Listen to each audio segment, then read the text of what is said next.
Couldn't have made a dark mode. Cast report dark mode. That would have been great.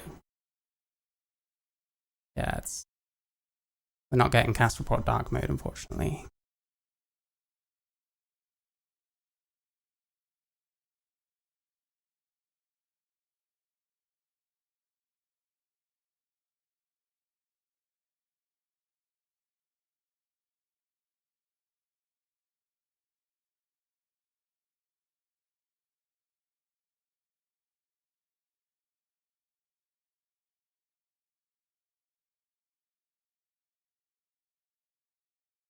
Oh yeah, this is also going to be several streams, but that's because it's 388 pages. Although to be fair, we're through 12 of them already, so who knows? But it's getting a bit wordier. But yeah, this will probably take a few streams, but it's mostly for when I've got a lot of content in the bag, I guess. So yeah, what I want to do is like get much more in detail into like people's criticisms, because there's so much propaganda flying around. There's certain people that I want to talk more about, especially people like Aaron Reed, that I feel like I can't yet because of my lack of like knowledge. And so far at the moment, what I'm thinking is it's all bullshit and it's all propaganda, but I need to be able to make sure I can quantify that, because if there's stuff in there that's kind of exactly what they're saying, then, you know, that's something I need to consider because I haven't before. So I don't know. We'll see, I guess.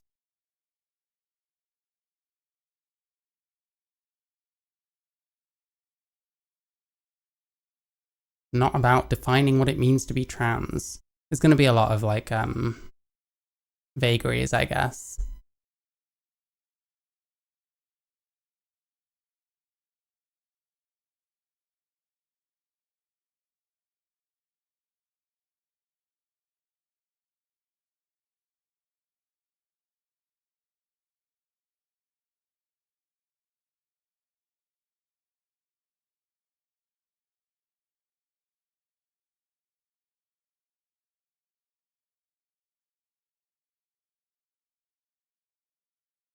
First off, they say that they've spoken to transgender adults. There's people that say stuff like, what am I trying to say here? I guess I can take as long as I like when I'm saying things. But there's people who say stuff like trans people weren't involved, but I mean, they're claiming, I mean, Hillary Cass is claiming that they met trans people. She met trans people.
Back in the day, children were unheard of. Trans children.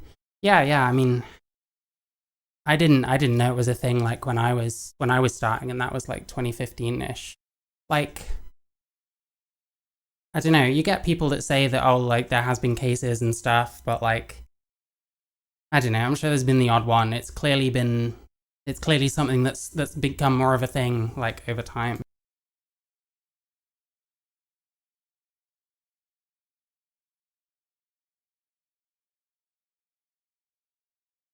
I think I remember there was a news article or like a news report that was on, because there was a TV. I used to work in a Weatherspoon. There was a TV on. It was around 2016, and like some people were looking at it, being like, "Oh, it really grosses me out, like the trans kids thing." And I just kind of, I just stayed quiet because I didn't really know how I felt about that. To be honest, I started when I was 25, so it didn't really affect me at the time. But it's like everywhere now. Maybe somewhere in the late teens, but it's still legal adults, not children. Yeah, I don't know. For me, I draw the line at children. I think there's way too many complications, like gauging consent and stuff like that. Making sure they're not going through a phase. There's evidence that plenty of the kids that have these kind of thoughts just kind of grow out of it, especially when they go through puberty. So it's a tough one. But hey, I mean, the government made the decision that was gonna be for the majority, which is like the women that are a bit kind of wait, what am I saying here? Like, fuck. I know. My brain's not working. I'll come up with a thing at some point. Oh, with puberty blockers. Yeah, I mean they wanna be cautious. That's what this cast report is promoting. There's to some trans people this is like dangerous propaganda and completely off like, off base in every way, but I don't know. There's a lot of propaganda. I wanna have a go at it.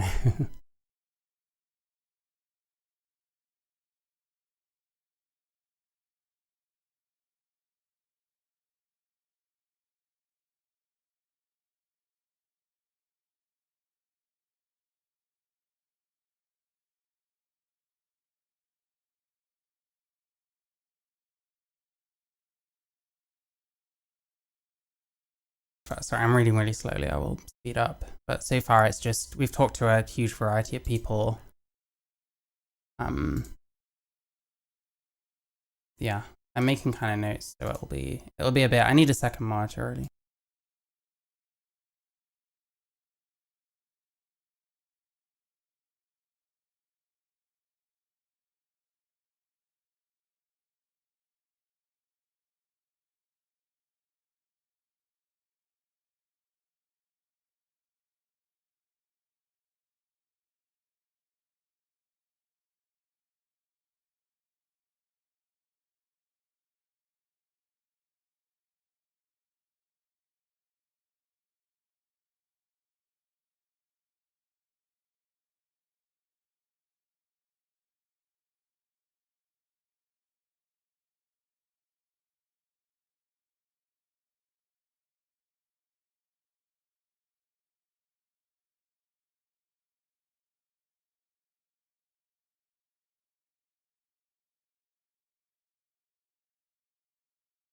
The toxicity point is interesting as well. That's very true.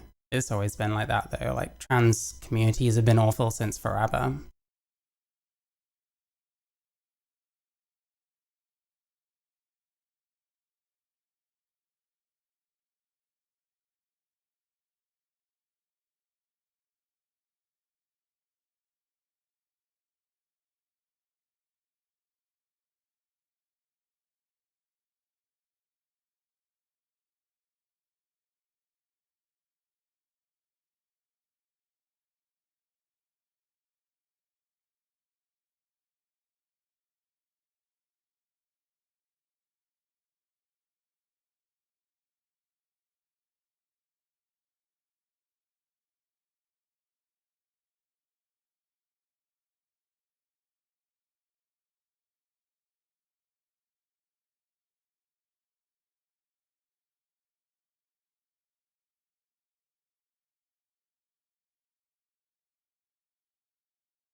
I don't condone children making irreversible changes, but I think people have used this to dump on all of you.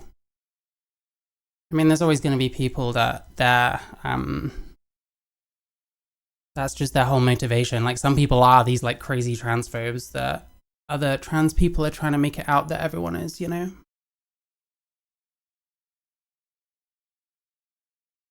And plenty of trans people don't agree with the puberty blockers thing either, so it's kind of...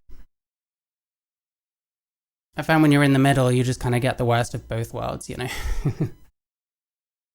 Oh, my hair is like so flat. I washed it today. It's fine. It's fine. It's fine. I need better glasses. I hate how these ones look. If I do that. Oh yeah, that's much better. There we go.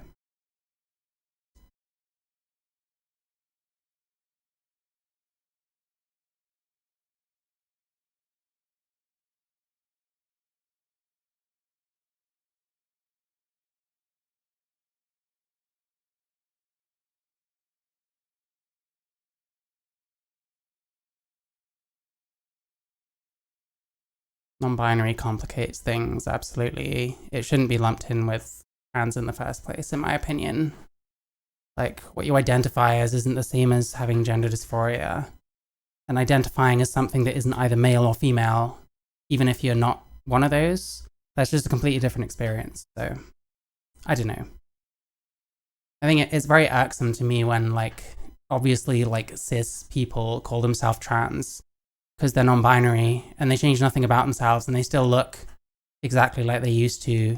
Like, they've got no idea what passing is like. They've got no idea how humiliating it is, you know, trying to pass and getting ridiculed for it, which does happen.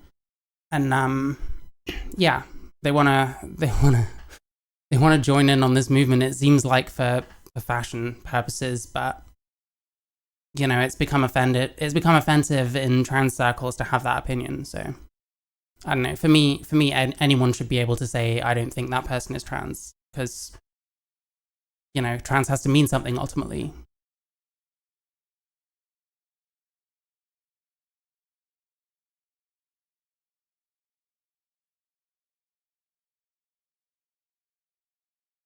Yeah, of course.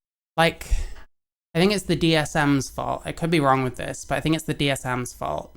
Like, they had a definition of trans that was identifying as a gender other than that which you were born with. So it obviously not very strong language there. Like, I don't think there's an explanation of what like identifying means, but basically you get all these like trans by technicalities. It's like, well, I identify as this, so I'm trans, and it's like, I think you can just identify as something and then you're a thing. Like, I think that's ridiculous. I think at the very least, a person needs to have like intent to like actually do stuff. Like, that would make someone trans. Like, intent to take estrogen, have surgery, because not everyone can afford it. Like, there's waiting lists, stuff like that. I'll extend it to them. Like, they haven't changed anything about them, but they will.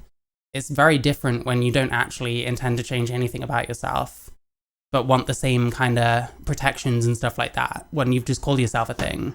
It's a bit like wanting to be protected from homophobia by claiming that you're gay, but you only fuck women. Like, I don't really understand it.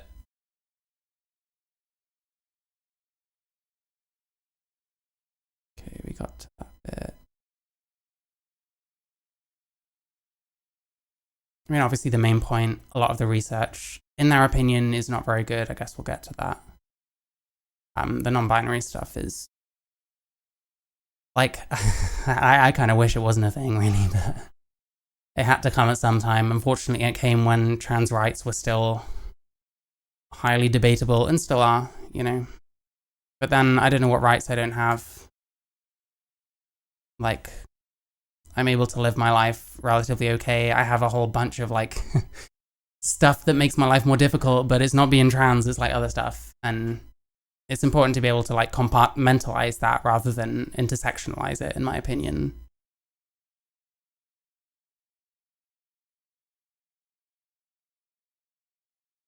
Services have really stretched. You can tell it comes from kind of the government, right?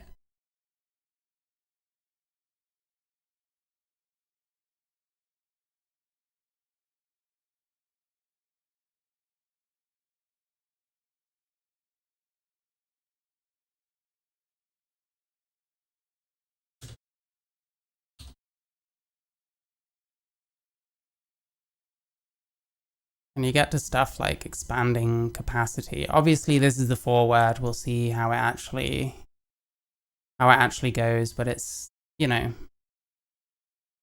they wanna give more care, it sounds like. And, you know, we're gonna have to see what happens from the Labour government ultimately. Like, there'll be people being like, well, what have Labour done for trans rights? It's like they've been in office for what, 2 weeks, 3 weeks? But okay.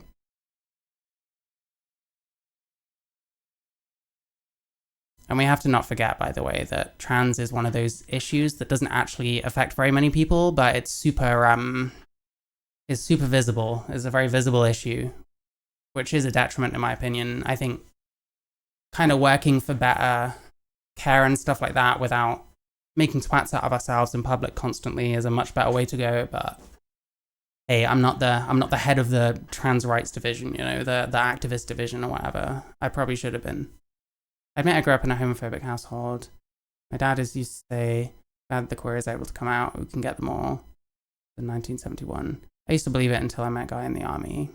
Yeah, fair enough. I think I was homophobic when I was younger because like other kids at school were, but like after a while I was just like, I don't know what I am. But then I started listening to a lot of music and obviously some of the artists and that were gay. I was a big fan of like Placebo from when I was about 13. So I guess that kind of helped.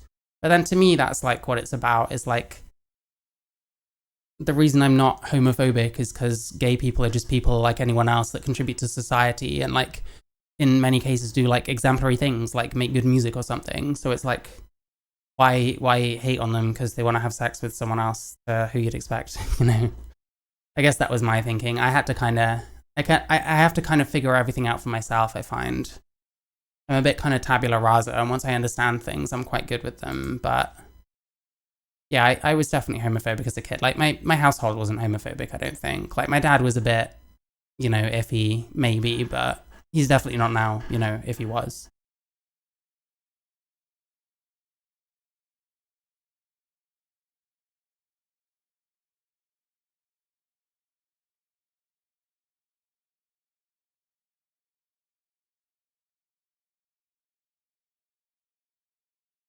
I think the polarization is an interesting point to bring up because that's really true as well. What's happened is like trans issues are so they're so propagandized and they're so politicized that it's hard to get the truth because on one side you've got people that want to make it look as bad as possible. On the other side you've got people that want to make it look as good as possible. So it's like, okay, great.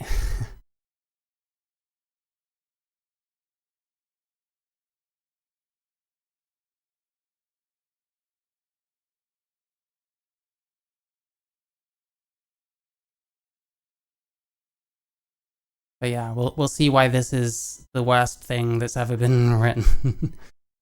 The reasons why transsexuals are never really discussed because they refuse to have anything to do with being front and center. That's why many older ones stay anonymous. Yeah.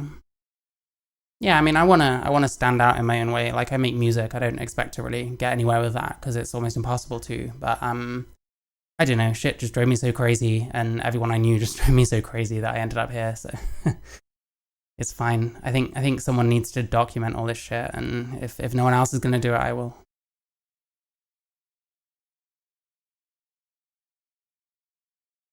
And the other thing is, I have to remember, I can't really stay like anonymous. I can't really be like invisible because I'm too insane in a lot of ways. Like I can't really just work normal jobs and stuff. So kind of whatever I do, I'm gonna be very othered, and I'm gonna be very like noticeably different to everyone else. So I feel like, you know, it might as well. Like I should be the kind of person who is in the cult because I'm like vulnerable in that way. But I'm too opposed to like groupthink, I guess. Even those people saying they didn't do anything for gay rights, they were there, but not in the way what TQ revisionists say they were. Yeah, I kind of wonder about how much we apply modern ideas to history as well. Like it's fine and dandy, you know, sitting there looking at history and being like, oh, that person's trans, they kind of did the same thing as us, but who knows what the word they were using was, who knows how it worked in those times, like did they have gender identities too like everyone else and they just didn't understand it how we were now? Like it's a weird way of looking at it, and I'm not a historian, but I would be willing to bet that probably quite a lot of it isn't really how you're supposed to look at history. But again, that's more stuff that I probably need to watch more like queer history stuff, which is gonna actually kill me. Even those people. Oh, I already read that. Anyway.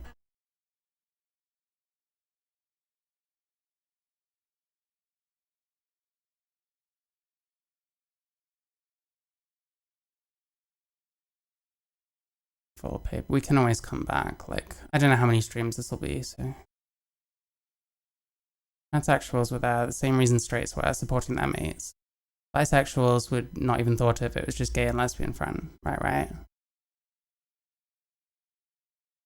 Yeah, I mean, history, again, it's the same with like gay stuff to an extent. We're so like polarized that we have to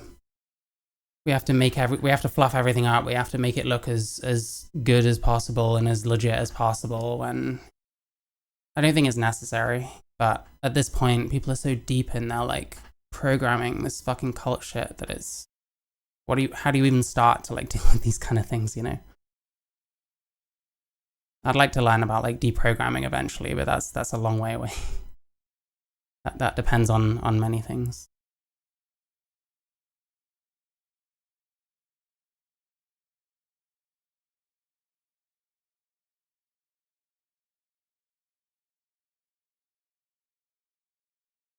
Gender incongruence, is that what it's called now?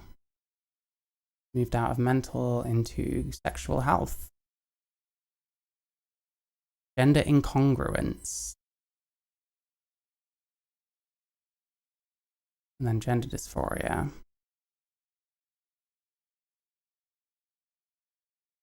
Younger children with incongruence might not experience dysphoria. I don't know. It was moved because it was... wow. This is the problem. I read these kind of things and it's like, well, I'm conditioned to think I don't know if this is true or not because I'm trans or moral.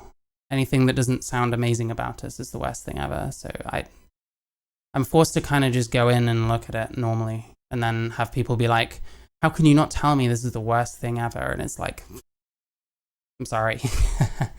I'm sorry that I don't get all my information from fucking Aaron Reed or whatever. Pink News, that's the other one. Fuck Pink News. I need to look through a bunch of Pink News articles because I have a video on one that's complete fucking bullshit. And it's bullshit in a really like innocuous way because it's just about some shitty fucking TV debate, but it's wild, man. It's wild.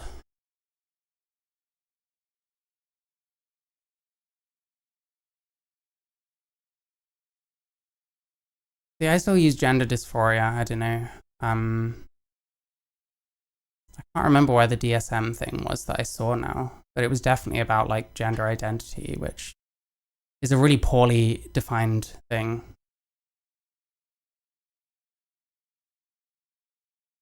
But even saying that it's poorly defined apparently is bigoted, so I don't even know how I'm supposed to express my own opinions on this shit.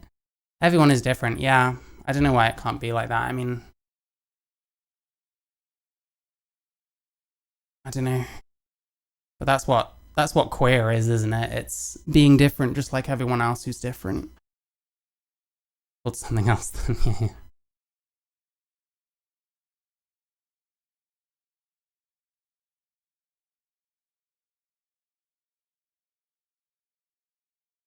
Yeah, the umbrella thing, I'm very against the umbrella term, and that speaks to the whole expanding the definition of words. It's the same with things like sexual assault, which can mean from literal rape to being brushed slightly nowadays. I don't think that's a good thing. I think creating ambiguity is not a good thing. Someone earlier suggested that I was made uncomfortable by it, but it's not that. It's just that things have to mean things. Like, if you're just calling yourself trans, how are you trans, you know? I'll just call myself an attack helicopter from now on to anyone that has that argument, and they can tell me why I'm not an attack helicopter.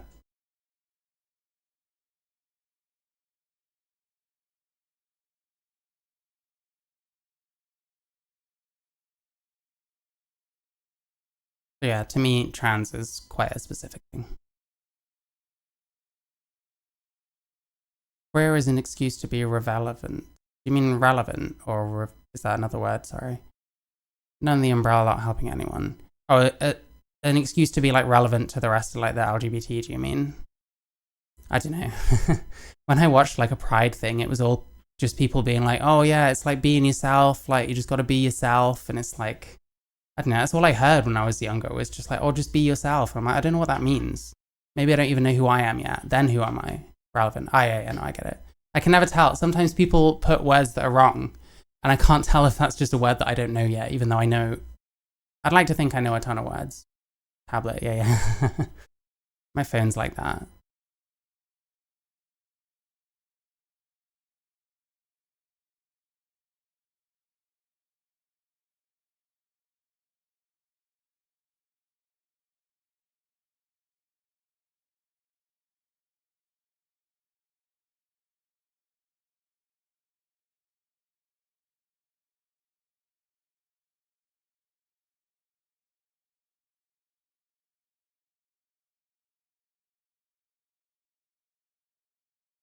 Yeah, so there'll be a lot of resistance just to this. Understand the reason for the growth in referrals, because whenever you start suggesting any, you're pushing like talking points, I guess, and suddenly what you say is not actually what you're saying, but what you mean is something else, according to whoever the fuck was in here earlier, which is ridiculous. Like, in that case, how do I say when I actually do mean that thing? So I say, if I don't believe in non-binary, is that bigoted? That shouldn't be expanded to all trans people, because that's not what I said. And if I need to ask that question, how do I ask that question if that's always going to be taken as something else? Like, why can't we actually talk about that? And it becomes pretty obvious why. The reason people don't want to talk about something, it's because they don't know what they're talking about. It's because their arguments don't make sense. It's because they're in some kind of fucking cult where all their arguments are pretty much external and like beamed into them. So they probably haven't done a lot of thinking about why they think this way. Because why they think that way is because it makes them feel good. So hey, I don't know. I'm just gonna rant about trans people while reading this, I guess. I don't know. I'm realizing it's making me seem like anti-trans ideologue or some shit to some people, but those people are fuck-brained because they're not listening to me and they're not understanding how a trans person can have another perspective. So who was it? Someone in my YouTube comments was being like, you know, do you have any examples of like trans communities like pushing away detransitioners who are regretful? And it's like, I didn't have any at the time. I was like, you know, stay tuned. It's something I'll talk about at some point, I'm sure. I've seen some stuff and it's pretty obvious it happens. But I mean, people will push people like me away just that have different opinions. And instead of a socialist, I'm just a liberal or something. So like, is it really that unrealistic that regretful detransitioners who are like liable to say things that are not positive about their trans experience would get shunned? I don't know. I should be asking them for like examples of like friends they have that are not progressives, or like friends they have that are detransitioners, people they've personally spoke to. Because it'll always be like, oh, that person, well, that person's a right-wing grifter. Oh, that person's a right-wing grifter. Oh, what about that person? No, they're a right-wing grifter, you know? It's just these endless like logic traps. And hey, once I've identified them all, I'll just that'll be it.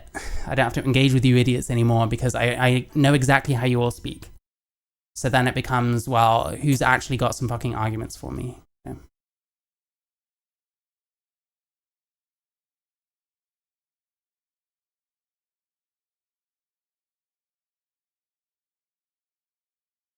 And yeah, there's obviously this trend towards philosophy over science. I mean, in that fucking podcast I was watching for a bit earlier, they were just saying science is binary, but science is just a thing someone came up with. So it's like, Jesus Christ.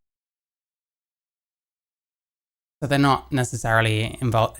They're not necessarily interested in like actually engaging with science at all, which is interesting because half of them were the same people saying trust the science back in fucking 2020. And I'm not a COVID denialist or anything, but you have to accept that some people went really hard for the whole, you know, we got to mask up, guys, you know, folks, we got to mask up and all that. You know, you've got the thing where it says I've had my vaccine on your profile pic, those kind of people. Whereas I just kind of did the things and I got COVID anyway and I was very sick and it wasn't fun.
And this report is supposedly covering up suicides, by the way, bear that in mind. I guess they mentioned the urgency of transition.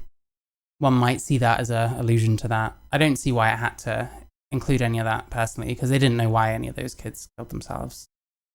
There's some Tavistock 16 stuff. I had a video about it on my channel. Someone called Essence of Thought, and there was someone else called Brigitte Empire. Both of those videos that I watched were like propaganda, like top tier trash, rubbish, bullshit, especially fucking Essence of Thought, who is insane. And if you give money to her in any way, apart from ad revenue when watching her to determine that she's insane, then you're a transphobe.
Yeah, we've got facts. A huge amount of people weren't prepared for. Like, there's a cost of visibility. You make something so visible and you push for visibility, you'll get an explosion in population. What is the country that's only used to a certain amount of people gonna do with it, you know?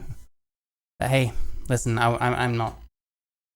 I don't think visibility is the best thing in the world always. It's a double-edged sword, and you won't hear many trans people admit that, unfortunately.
I think what I'm seeing with a lot of this is an example of like the culture moving like way too fast in like trans people compared to everywhere else. Because it seems like this kind of treatment was brought in off the back of not a huge amount and probably just wasn't scrutinized for a long time. And now suddenly it is, and suddenly it's like, well, this is kind of crazy. And so it ends up actually swinging back further than it would have if we'd have been a bit more cautious. You know, because children are always going to be one of those issues that people are not necessarily going to want to engage with. Like, you know, you're an adult, do what you want, fine, but like leave the kids out of it. That's going to be a pretty average opinion for a lot of people. So, hey, it's one of the many things that we've like completely lost people with. We were doing okay before. You know, we just want to live our lives, blah, blah, blah, all that shit. And we've got that to a decent amount. Could be better, but we do have that to a large extent. We pretty much have rights. But it's never enough, you know, we gotta keep pushing for more until the culture turns against us, and then it pushes back further the other way. But I think that's what's gonna keep happening, personally.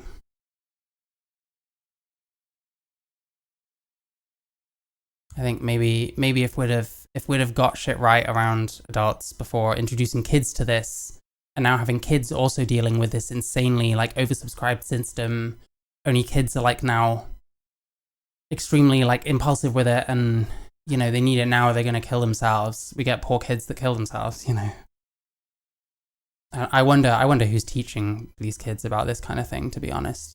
I wonder what kind of social interactions they were having, I guess. But hey, all I can do is speculate, I guess.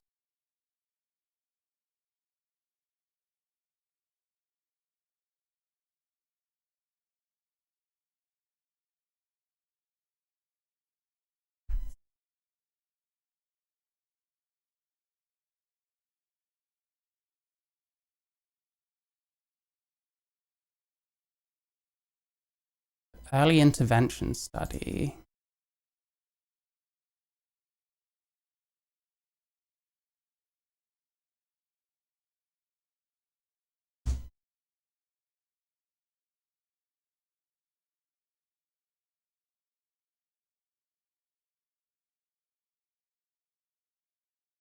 Early intervention study shows puberty blockers are a well-received intervention in carefully selected patients. Okay.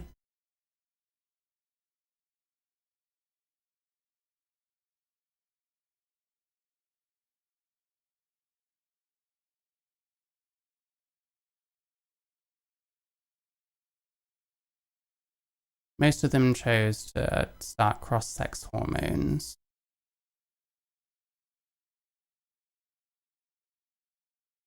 Little change in psychological functioning. I presume that means like mental health and stuff. Anticipated side effects, despite puberty blockers being completely reversible, apparently.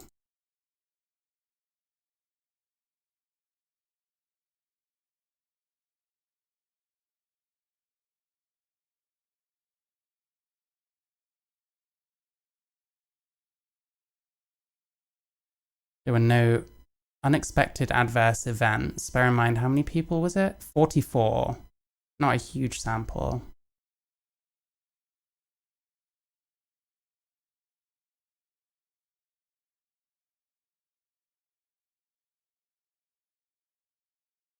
A puberty blocker is reversible. Potentially, probably in most cases, for what I know. I'm still learning myself, but it kind of seems that it depends on when you take them, how long you take them. Like, bear in mind, trans people are going to be taking them later in life than precocious puberty cases, unless they somehow are both, which is going to be not very common, you know. So, yeah, you can have like side effects that persist. I think it was it Jazz Jennings or someone else that you get some male to female, sorry. Their genitalia doesn't grow properly, bearing in mind that's what they make the vagina out of. I've heard that there was at least one woman I saw, I think it was Buck Angel, interviewing her, and she was a childhood transitioner, and she was still trans, like she's happy in herself or whatever, but she had some kind of vaginoplasty that what was it? Fuck. It involved taking a part of the colon or something, and apparently she had all kinds of like complications with it. I'm guessing in like America, there's a huge problem with I say a huge problem. There's probably a problem with doctors that are just like, yep, you're trans, yep, you're trans, yep, you're trans, because, you know, they get paid, you know. I guess it works differently to the NHS, where they probably have much more of an impetus to be careful because they work for the government and they don't want to get sued, which you'd think more people would understand when they're banning them now, but apparently not. Definitely needs to be adults, more size to do the procedure. Yeah, and I mean, as far as I know, vaginoplasties don't happen for kids. It's more like mastectomies that are the surgeries that are done on minors, which I'm not really for either. But like, I think what some people found was that it just didn't grow very much because they were on the puberty blockers and then the hormones. So then they had very little to work with when they were an adult and they tried to do the surgery, if that makes sense. But yeah, the colon one sounds disgusting. Like, I'm glad that I didn't get anything like that. Like, fuck that shit.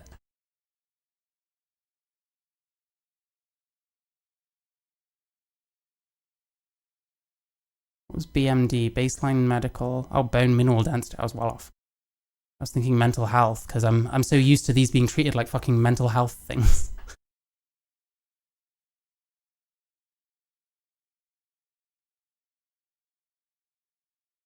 No changes in psychological function. I don't know if this is the same one. I hope it is. 2021. Does it say when the 2011? I don't even need this. Go away. I'm not bothered about social transition outside of school. You can dictate what kids wear in your own time within reason, but definitely should not be done to underage people. Yeah, I mean, hey, the kids stuff, I'm still kind of learning about it. Like, it's even the social transition feels a bit kind of scary because it's to what extent are you affirming something that they might change their mind about? Like, you've got a girl that like gets a mastectomy at 15 or something and has been trans since she was like 11, and you help them socially transition and stuff like that. She has like a mastectomy and stuff like that. She gets to like 21 or something, and she's like, I don't think this is for me anymore. Also, now I can't breastfeed my children, which for many mothers is an important like bonding thing. Transition is a responsibility. Yeah, and that's why I advocate it being an adult thing. It's a heck of a lot to put on like a young child when, you know, going through the steps that I have, it sterilizes you, and that was fine by me. Like, I was 25 when I started. I was 24 when I when I fucking identified, or whatever term we're using. Like, I knew that I wasn't going to be able to have kids when I went through this, but I was able to like, you know, I didn't want kids anyway for many reasons, which I've stuck to and always will, because, you know, I'm an adult and I've been able to think about it in an adult way, you know. But yeah. 2015, 2016. I don't even know if this is the same one. Yeah, see, that was back when it was like subversive to do stuff like that. Like, I wore like dresses and stuff. I wore makeup when I was like a young adult. When I moved out of home, I went to uni and stuff, and like I started wearing women's clothes when I was about 21 or something like that. So that kind of, I don't know, that's kind of where I ended up. I was gender non-conforming, not really to piss anyone off, but because I wanted to look like what I thought myself was, and ended up transitioning over it.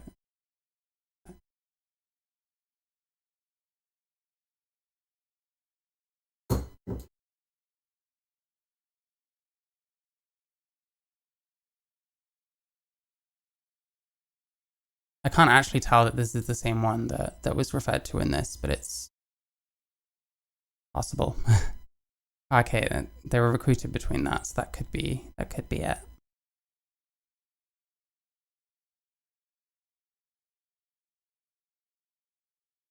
And this will be the Dutch study, I guess.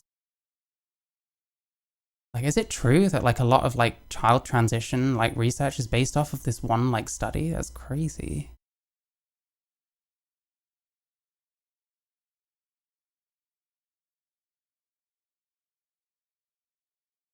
fat phobia, body mass index, can't, people were New York Dolls fans back then. Crossing dressing was the original fuck you. Yeah. Yeah, it was subversive at one point, but nowadays it's, to me, like, cross-dressing and like gender nonconformity, it just looks like the grey paste that is queer to me. I think it's become like commodified or whatever. I don't know what the word is, but just something you see everywhere now, and it's like it suggests a hell of a lot of things about you rather than just being, hey, I'm doing this for no reason because I'm a man, you know? Which I think was what the point was. Like, it wasn't meant to mean a huge amount of anything, except I'm not fucking living the same way that you all want me to. But nowadays, they're living the way that people do want them to. Just, there's a lot of different ideas about how you should live your life. So it's just conformity in a different way that, you know, conformity to a subgroup or whatever. Transvestites have taken it pretty much.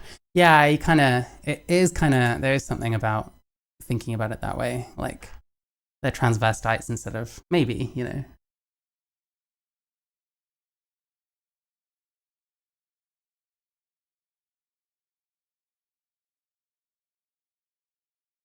I don't want to take too long on this. I need to take a break shortly. I'll be gone for about 15 minutes, maybe 20 minutes. And then I'll carry on for as long as I can, because I'm pretty much waiting for my finished work. I just need to check my messages as well. Is it still showing? It is, yeah.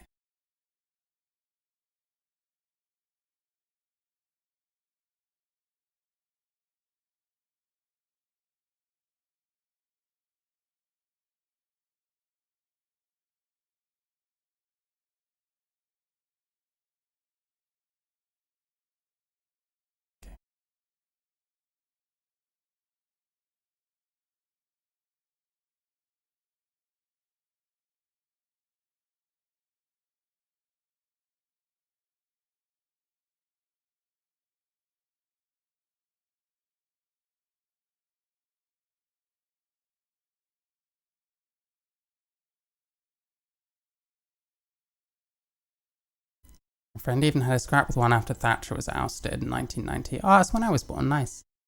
I guess that something must have been in the water. Thatcher gets out, I get born. Important. Transvestite smacked her backside and she put a glass over his head. Fair enough.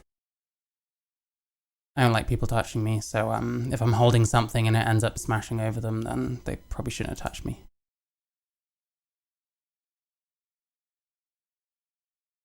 I really mostly just want to...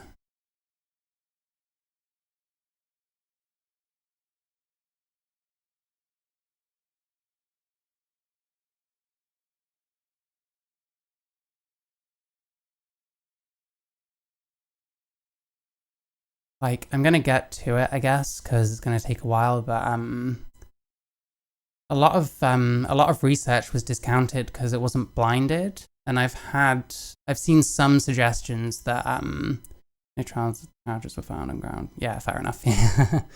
As it should be. If someone grabs someone's ass and they get smacked over the head, then to me the person shouldn't have grabbed their ass, because, you know, that's something you do with your partner if they're happy with it. And the thing is, if they're going to grab someone's ass for no reason, what else are they going to do? It's like flashes. Like, flashing isn't usually the only thing that they'll do, and they'll probably get worse if you don't intervene on that shit.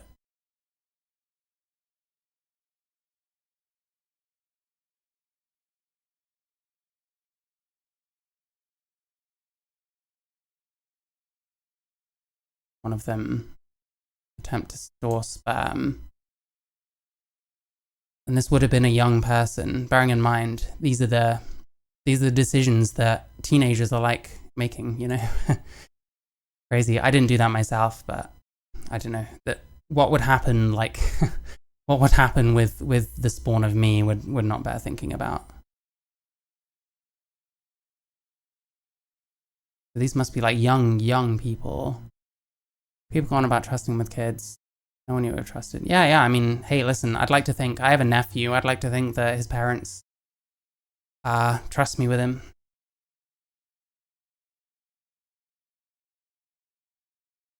yeah. I mean, there's more of us kind of coming out, I guess, sort of saying that a lot of this is ridiculous. For me, like the whole non-binary thing, like swept through like trans communities to where like the whole transsexual thing got completely erased, and people that complained about it just got shat all over. Like, I can tell that a lot of these people probably got like bullied at school. A lot of these like more aggressive, like SJW types, they probably got like bullied at school, and maybe this is their way of taking it out on other people. Like now they've become the bully. Either that or they just always were the bully, and now they've found a way to moralize being a bully, and now they can do it even more. I don't know. It probably varies from person to person. Bone mineral density. Ecological outcomes is probably important.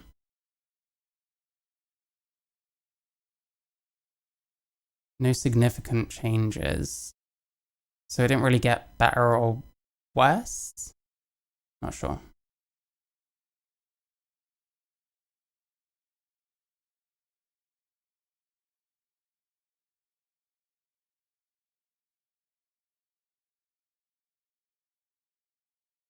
Change of mood were mixed.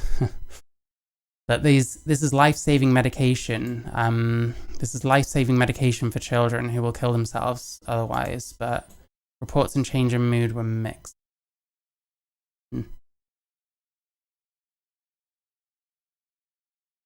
Listen, I'm just taking the rhetoric and applying it to this. Like, if the rhetoric is shit, that's not my fault.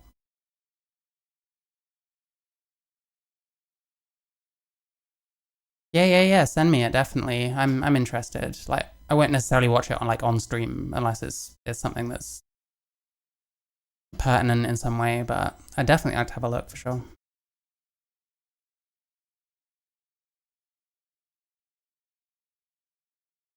41% reported positive changes. That's not usually what you hear. 41%. Anyway.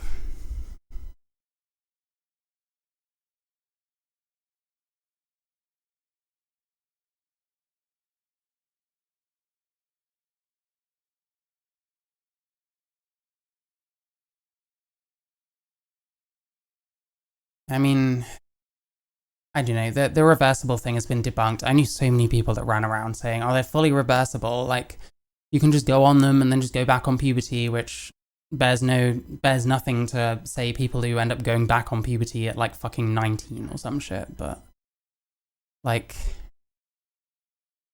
things like height and bone density being affected. I don't know. I wish I was in the game of like recording this kind of shit back then, because this is the whole reason why I've done this now, because people fucking gaslit each other so hard over this shit. I knew so many people with like platforms and that. There was a place called the Art House in Southampton where I live. It's not there anymore, but like the organization still exists, I guess, and they feed the homeless people, which is cool, like very good. Why is this on my recommended? What type of algorithm is it? Well, you don't have to watch it. You can just watch something else. You know, you understand that, right? But yeah, like these people at the Art House, they were pushing this like it's fully reversible, guys, like so hard, and it was complete bullshit. I wish I was in the space of like recording everything I saw, because I've been gaslit on this shit so many fucking times. It's not true.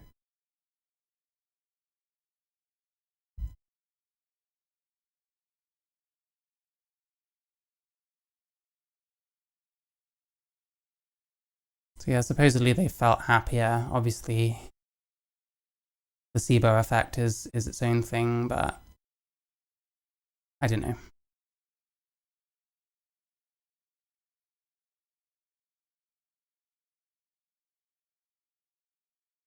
And like most people carry on with cross-sex hormones, which, to be fair, is further towards the idea that they're making a decision at a pretty young age that they can't necessarily change later in life. Because if you're going on puberty blockers and then to cross-sex hormones where you start getting surgeries and stuff, that is where you're starting to like sterilize yourself. So when someone says something like, you know, puberty blockers don't sterilize you, they're not making that decision to sterilize themselves. It's like, well, they kind of are if they follow it down its logical conclusion, right? So it's a tough one. But you can't say any of this without it being a alt-right conspiracy or some shit, whatever they're saying nowadays. Right-wing talking points. Gotta love it. Would I vote for Trump? Not personally. I think he's an insurrectionist. How about you? Like, for me, there's nothing less patriotic. Were there many transvestites in the early 2010s? Just like simple cross-dressers. Many of them, most of them than transsexuals knowingly, seem to disappear. Not sure, you can't vote. I can't vote either if that helps because I'm British, so. In the early 2010s, I didn't really see, it was mostly just drag. Maybe a word, fair enough. To me, he's a fucking traitor. I don't know how he's on the ballot. But hey, it's not my country, so.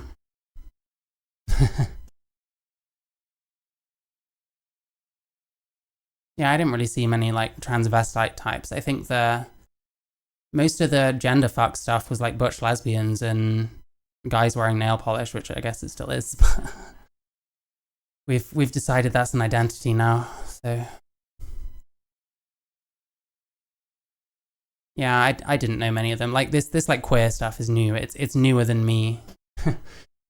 I went to gay bars, like I was a straight boy if anything, but I went to gay bars because I was also gender non-conforming, so I fit in better there, and I like most of my friends were gay, and yeah, there weren't many. There wasn't what you would call queer nowadays. It's a newer phenomenon, and what we're calling cross-dressing now, because you don't really get. I don't know. I think the cross-dressers, like the transvestites, are like the older ones usually. Like you get the stereotypical pictures of like the balding man with the that kind of shit. Guys wearing makeup wasn't too bad. I saw the LA Goths. Yeah, I mean, I guess that was another gender fuck thing, and like you still got them by the time I was around. But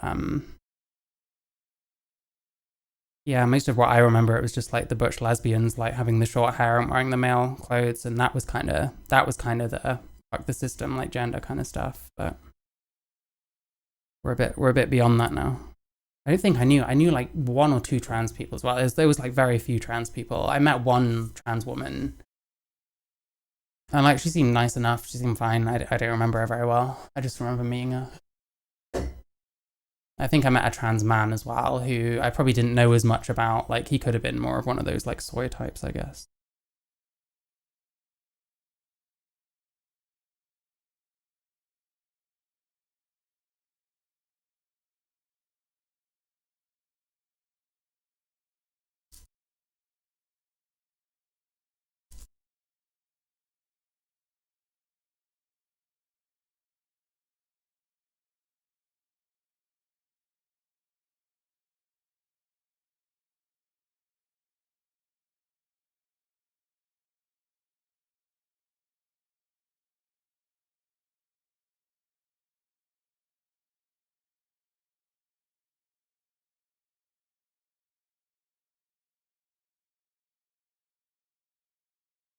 Ah, right. Yeah, I don't know. I've only recently started going out to like gay places, so I guess I'm still seeing. You still get a lot of like most people don't seem that different to how they used to. It's just different fashion. I don't know. That's why I see it as a fashion trend more than anything. Like, which is a bit offensive when it's when you're actually trans. It's a bit offensive to be seen as like something to be aspired to because it's cool. Like, I don't want it to be cool. I want it to be just something you can do if that's where your life takes you, you know?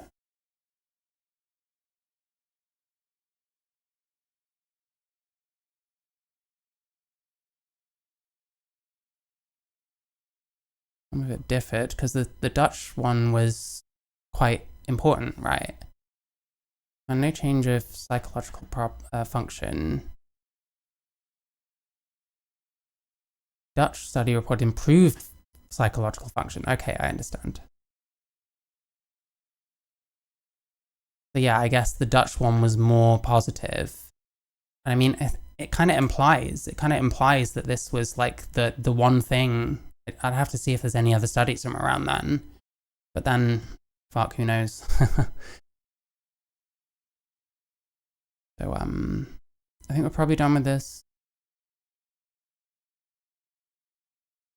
Yeah. See, that was like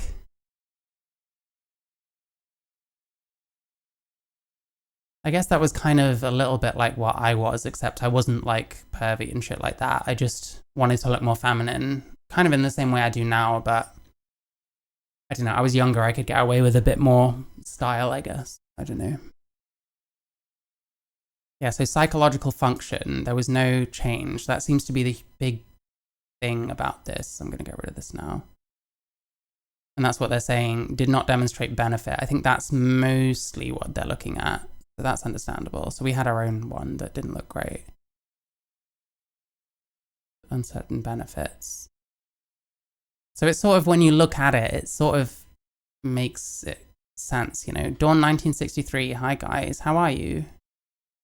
I need to take a break soon, but I'll be back when I do. If it's any consolation, you passed past and a half months today. Oh, thank you. Yeah, I mean, I don't make a massive amount of effort. I pretty much have to wear makeup because my eyebrows are like, they just kind of stick up a bit, and that's all, because they grow so low that I just look like a man. So yeah, I had to work out how to do them, but I don't know. I look fine. I don't get much shit. I turned my camera off. I didn't need to. It's a really unflattering angle, to be fair, and I hate my glasses, so. But yeah, I mean, I'm okay with how I look. It could be better, it could be worse. If I had loads of money somehow, I'd probably get like feminizing facial surgery and stuff like that. But it'd be nice to get like my hairline just filled in a little bit up here, even though it's not very apparent.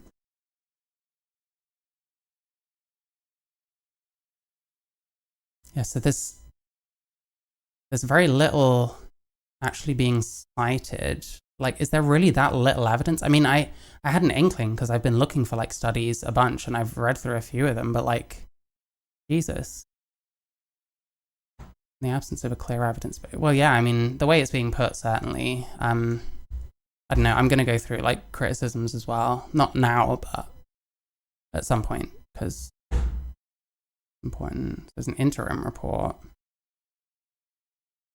I mean, the story it's telling currently it makes sense, but obviously you can't trust anything anyone says, because there's going to be people saying it's all bullshit, and you have to waste valuable time taking them at their word and then potentially finding nothing. Which I wonder how much the trans cabal sort of relies on that, like making the kind of criticisms that would take fucking forever to discredit. And then just moving on to like a different thing. Well, like, they're biased anyway. Like, those people are like ideologically captured, so you can't trust them. So, you know.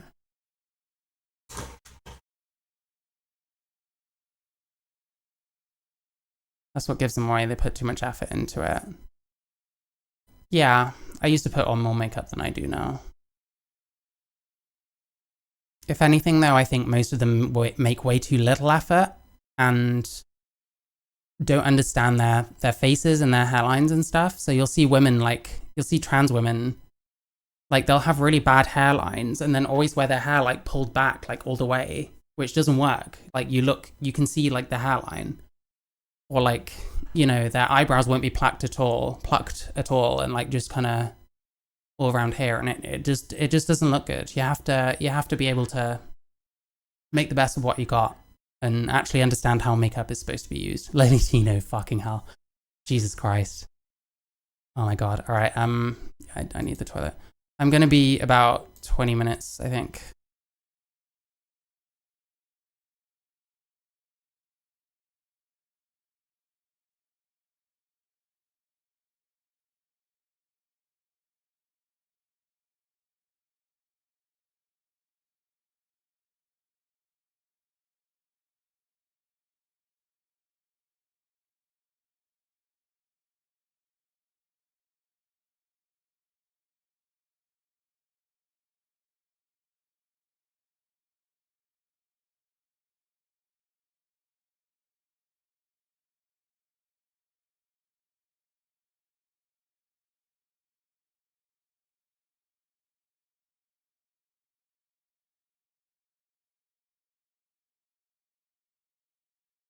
Okay. Okay. Let me just get my voice back quickly. I'm like off to the side. Hang on.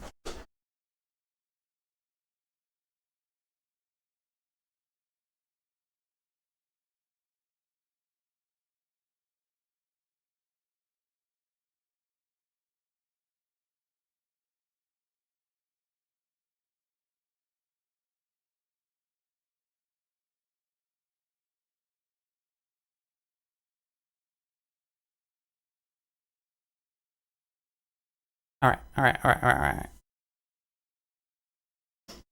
So it like basically stated that this Dutch protocol was what brought puberty blockers in for like gender transition, like officially, and that we had our own study in the UK that didn't demonstrate the same benefit, and that was the psychological differences, because it's being used like as a mental health thing, basically. Hang on.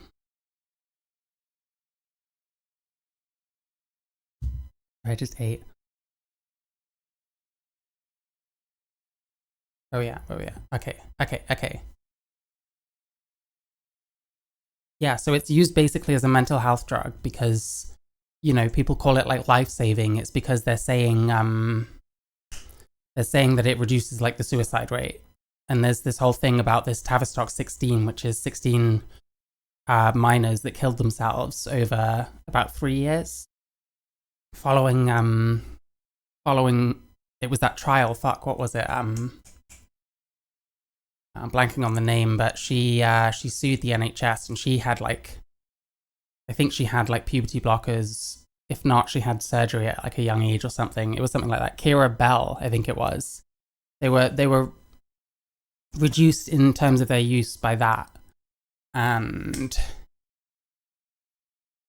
yeah, and since then that's what has happened. And obviously the trans side is kind of 1 + 1 is 2. These drugs have been like withdrawn so much, and now these kids have killed themselves that were like on the waiting list or something like that. And you know, it's a heavy propaganda tool that they're using. But yeah, where was it? Something about mental health. There's been a substantial increase in rates in mental health in children and adolescents. Yeah.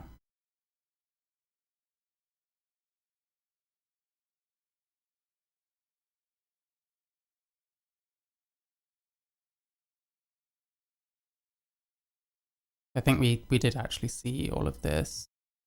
There was something in Sweden. Oh no, maybe I haven't seen this yet.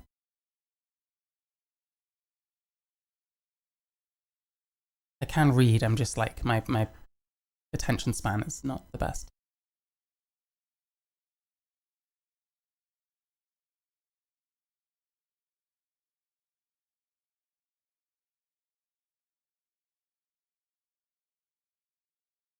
They say about peer influence. So this will be something that implies social contagion, which things like, you know, what is it, anorexia? I think that has a social contagion factor. I don't understand it too well. I got accused of being anorexic once when that was about it. Yeah, so it's very offensive to a lot of people to imply that social contagion is a factor in people becoming trans, because they're saying that that's what they are, it's who they've always been. So like, you can't discount, especially with the way that trans men have overtaken trans women. You know, it's way more females now that are transitioning than men, than males. You know, social contagion is more of a thing amongst them because of the way they socialize. And it's interesting seeing some trans people fail to really grasp like the socialization of their destination sex, shall we say. You get trans men that find suddenly it's very difficult to like to make friends and stuff the way they used to, because men just aren't the same. They're not as social, and they don't open up in the same way that women do. And you get like trans women who don't understand a bunch of stuff that women are uncomfortable with, you know. So yeah, I think social contagion probably is a factor sometimes, but it depends on who it is and what the case is, you know what I mean? It definitely doesn't have to mean everyone. It doesn't even have to mean most people. It can mean just some people. I think it can't be ignored, and it's something that I wish that more trans people would like bite the bullet on, to say that yeah, it probably is a factor, you know? Because how do you measure that kind of thing, you know? No one's going to admit it. Oh yeah, I'm trans because my friend was. But do you not see like friendship groups that kind of one after the other, you know? And there's a clout to be gained from transitioning in like certain circles.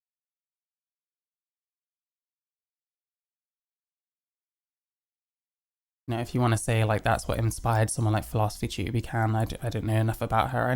I probably will watch her at some point, but I'm dreading it.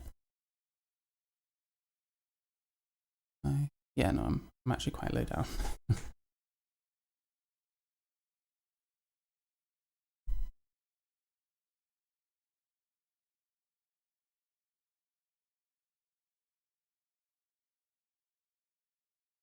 Yeah, I want to see the bit about the Swedish thing because they also have like moved puberty blockers to like clinical trials only or something like that. So obviously it's not just the UK that's a bit iffy on this. You know what I'm saying?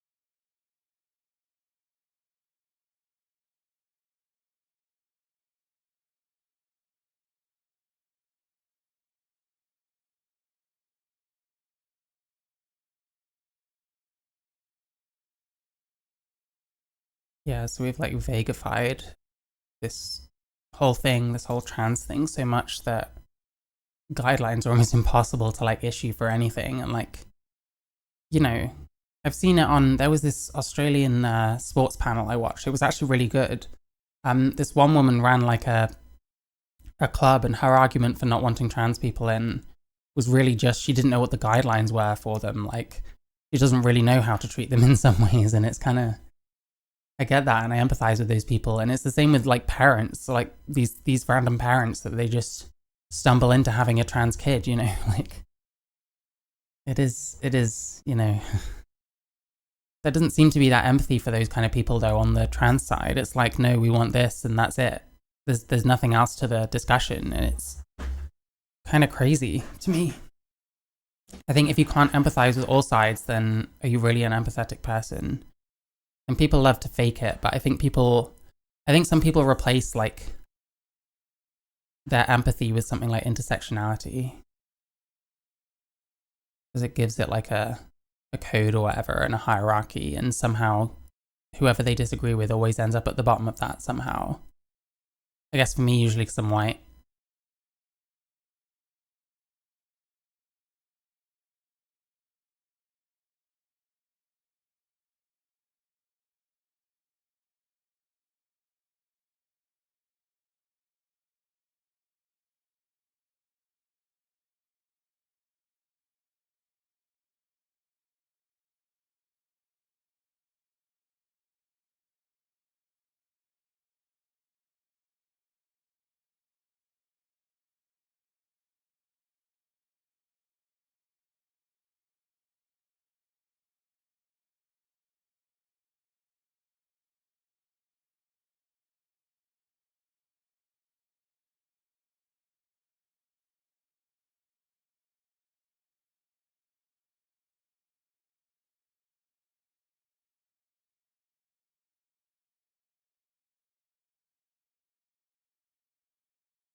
Okay, it's saying a lot of the same basic things as the cast report. So I guess we for the propagandists and shit, we might have questions of like, well, who's who's the propagandists in Sweden that are doing like the same thing? I guess maybe someone's got an answer on that. I'll look into it more another time.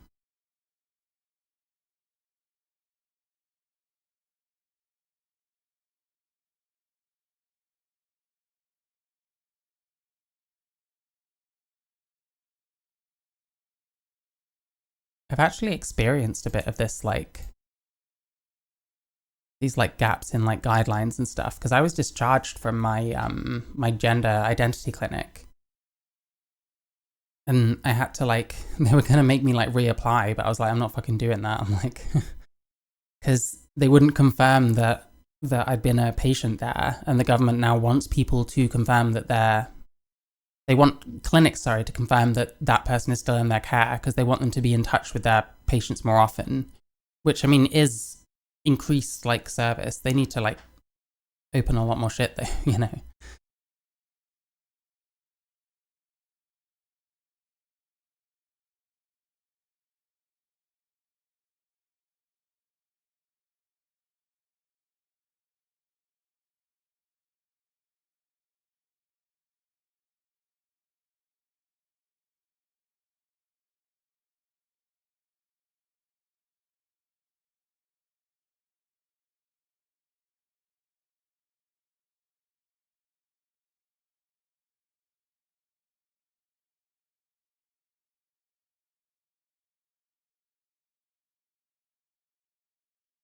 Brings up autism, which is very common. Cupboard of cheese, hi. Just found your channel. What are your thoughts from the cast review so far? Um, so far I'm not finding too much wrong. There's some stuff that I need to look into more. I think it was they were saying that the Dutch protocol was like the big thing that changed like everything for like the use of puberty blockers. And I'd need to look into what other studies there were and what was going on, but at the moment it's like I don't know. I think a lot of the problems people have with it are very politicized, and it's all about like Dr. Cass has this bias and met with Ron DeSantis's whoever they were and shit like that. I have a feeling there's not going to be a huge amount of problems with it. And I do need to look into like a criticism of it as well, like from Yale. Unfortunately, one of the authors is Jack Turban, who I think he's a bit compromised, if you know what I mean. Like ideologically compromised. Because like you go on his Twitter or X or whatever, and he's like, he seems very much like any of the other ones, you know what I mean? They seem like sort of TRA bots, if you will, like allies. But yeah, I don't know. There's a bunch of stuff I agree with, and yeah, I mean, it's kind of part of a bigger thing. I want to look at like what a lot of people have been saying about it, like trans people, and like go into that, because I think there's a lot of like media and stuff that's extremely like dangerous in the way that it twists like the truth and shit like that, and does things to make people hate certain things and people and stuff like that. And I think there's a fucking problem there, you know. But yeah, that's been my thoughts so far. If you want to share any, feel free.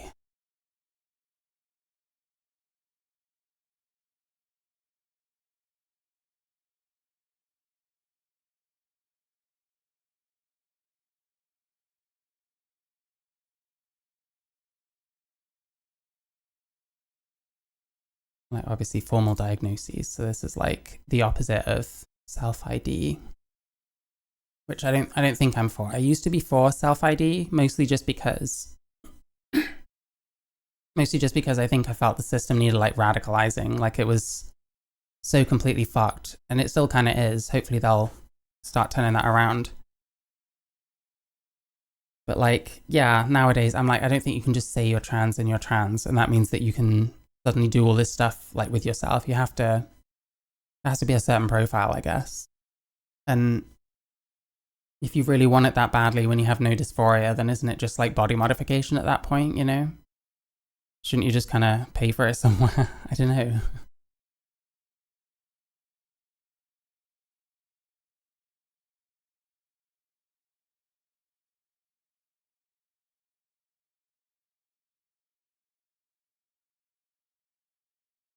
Oh yeah, the death threats have been real. Yeah, I'm gonna look into more like the points and stuff because I do want to see the criticism as well. I'm not gonna misquote anyone. You know what I'm saying? But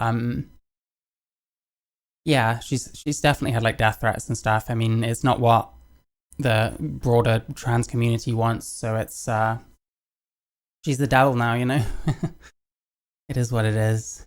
I don't agree with these people, to be honest.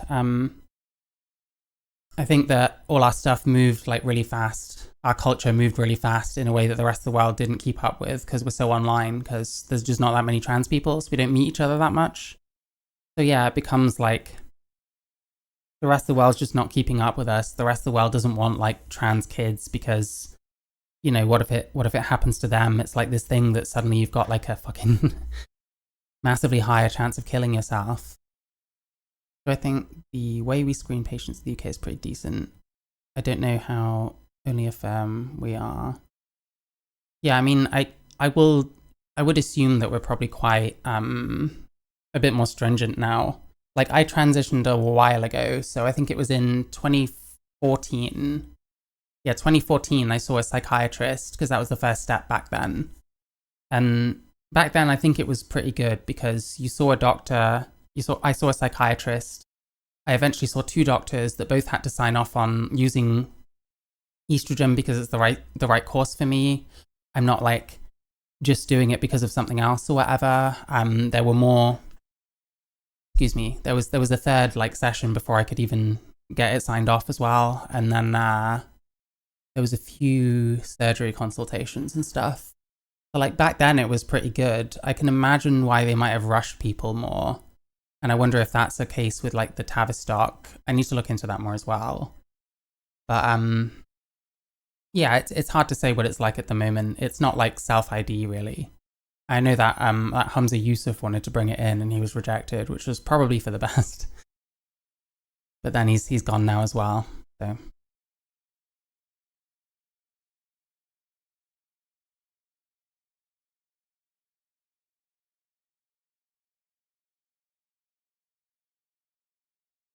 I think in terms of only affirm, by the way, I think the US is probably going to be worse for that because like you more often pay like directly to them, whereas we don't with the NHS. So maybe they've got more of an incentive to rush people through because that's getting them the money. I couldn't say. I don't live in the US, so I'm speculating, of course. Yeah, I might have watched that. It was, if it was the same one where it was fuck, what was I thinking? It was her experience with the NHS and she was complaining about it a lot. And then towards the end she gave a different like a different way of doing it, saying like gender dysphoria isn't a real thing and stuff like that. To me, I think it is a real thing. I think that that's what I have. I don't even really think I have a gender identity. I just think I have gender dysphoria. But yeah, I do need to go over like Philosophy Tube and like watch some of her stuff. It's something I'm putting off because it's like I find her just irritating. Yeah, yeah, and she was like crying at points, and it was like he had this conversation where she like quoted Poe, and she was all like, and I was like, Jesus Christ, imagine like imagine this for 2 hours at the pub or something. Oh, I couldn't take it. That's the main reason I don't watch her. I've seen 4 or 5 videos maybe, but like the only breadtube stuff I liked was like ContraPoints and like H Bomber Guy, like back in the day, because it was entertaining. Whereas Philosophy Tube, I watched one video and it was kind of dry, and he was like pouring mayonnaise on cabbage and stuff, talking about transphobia, and I was getting grossed out by it. And like, yeah, it didn't vibe with me, and yeah, I don't know. Like sometimes you just don't like a person, I guess. Like I watch Destiny sometimes, and plenty of people don't like him, so I guess I get it, you know. Different people find different people insufferable, I guess.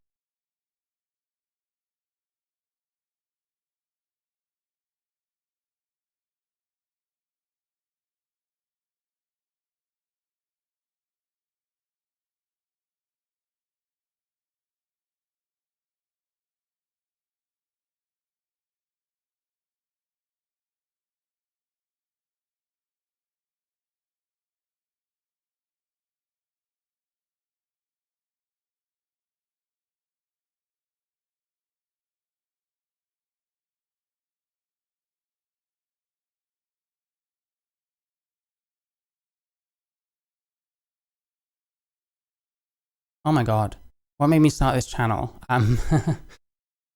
So like for years and years, I've kind of seen these people online and stuff and thought that it was getting crazy and getting weird. And I watched like the ContraPoints videos and I agreed with most of them and all that kind of shit. And then it just slowly started to become like everyone I met in real life almost that was trans was like this as well. Like this, you know, the polyamory, the socialism, anarchism or communism, the weird sort of politicization of literally everything and like intersectionality and stuff like that. And I just felt I couldn't talk about any of it without people like jumping down my throat, like people I knew, you know, people I'd spent time with. And it's like, it was crazy. And it got to the point where it was like, it's like everyone.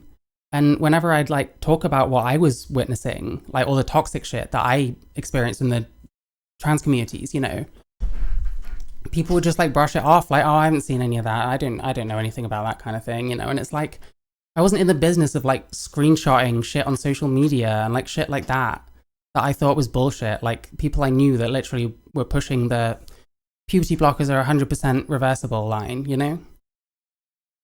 So it's like, fine, if people are going to fucking gaslight me, I'm just going to show a whole bunch of this shit and like actually try and make my own mind up on it and see if anyone will actually like fucking try and talk to me about it that is on the side of all this stuff. Because at the moment, it's just not making a lot of sense to me.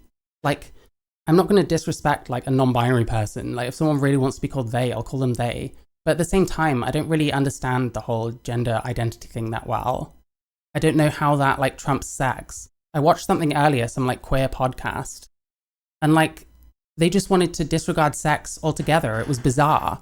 Like I still, you know, I was born male. I can't get away from that. My body is what it is because of that. But it's like people don't want to entertain that idea. And so we get weird things like the sports argument and like whether a man should like shave his face in the women's locker room, like out in there for all to see. And someone sees it as like, what the fuck is this guy doing here? Like, what else is he going to do if he's just doing that in the women's, you know? So yeah, it's I don't know. I just can't ignore any of this shit anymore. And when people say that, oh, I haven't seen any of that, I can be like, well, I've got this shit right here. So non-binary and any identities will overtake trans. I mean, in terms of the community, it has like transsexuals are not really liked unless they have all the same opinions. What I find is, I was going to say, one thing I noticed was like passing. So like, you know, if you're a trans woman like me, passing as a woman, people see you as like a woman and stuff. It sort of got to the point where people would like, in some communities, ask people like some advice on passing, being like, hey, do you think I passed very well? Stuff like that. And you'd always get the odd like smarmy idiot in the comments being like, you shouldn't care about passing. Passing is like cis-normative. And it's like, that's like, what does that even mean, first of all? Like, you shouldn't think of yourself in terms of men and women, but you're a trans woman. You know what I mean? Like, of course they're going to think that way. It's bizarre. And it's just like everywhere. I don't know. I don't understand it. Maybe I'd respect it if like it was possible to be trans in random communities not getting fucking screamed at because you're not a fucking Maoist or some shit, you know? But hey, like I said, I wasn't in the business of like screenshotting everything that happened because I didn't realize it would be like this, you know?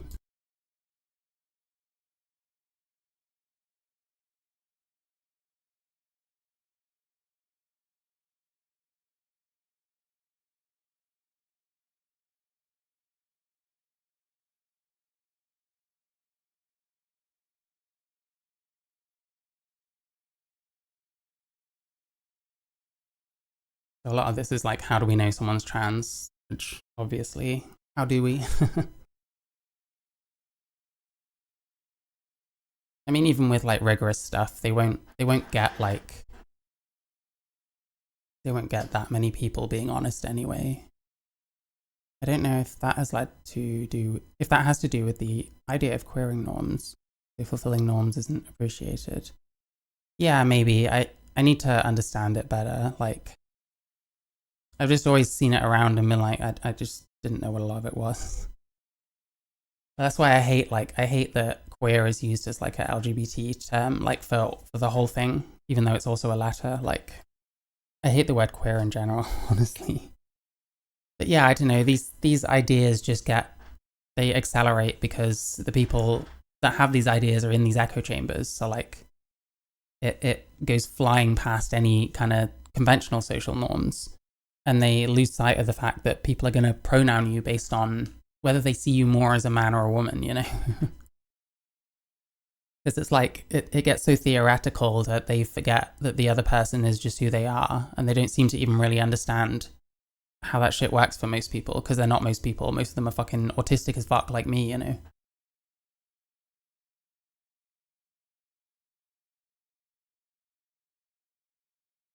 Individualized care plan.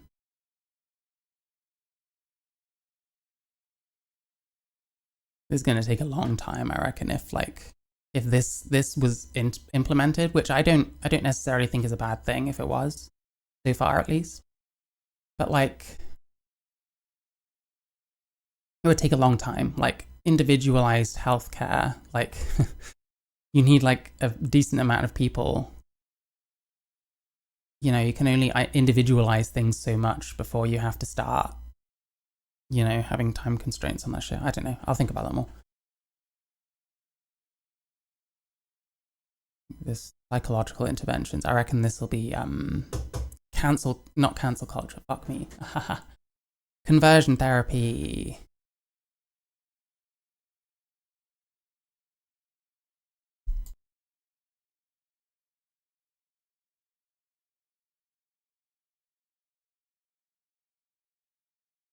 Yeah, you've got, I mean, well, it literally says in this, how can they be transphobic? I mean, that's a dumb argument, but I suppose it is one.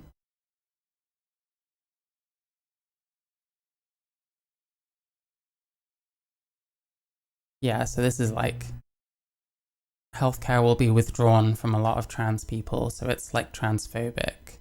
This, for the majority of people.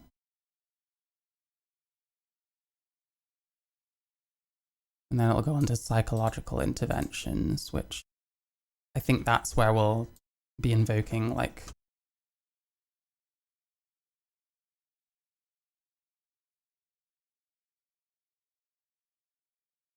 conversion therapy.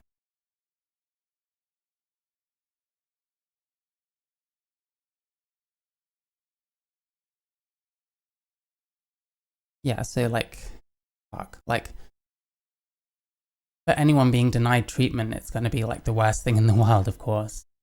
And it's like fuck. I mean,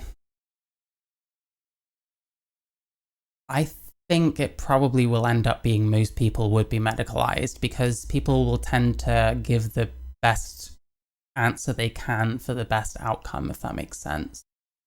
So I think this is a bit idealistic, if I'm honest. Maybe. I don't know, I've got it. I'll think about that.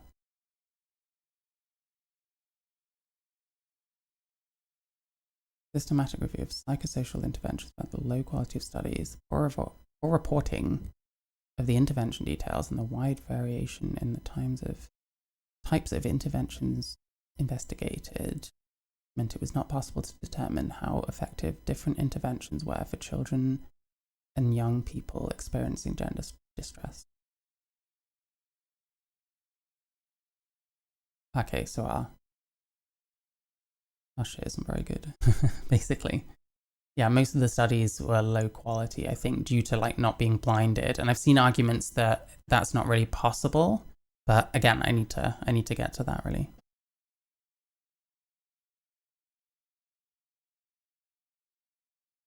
Making my A-level psychology really kick in. Do you think the panic around the puberty blocks is justified? I've seen people argue the treatment outweighs the side effects. I think like the panic is always going to be way more than the actual number of people it will affect. Like it's always worth bearing that in mind because it is a tiny issue that is just extremely in the spotlight right now, which for someone like me is not what I'd prefer, but it's where we are, you know. Here we are, you know. But like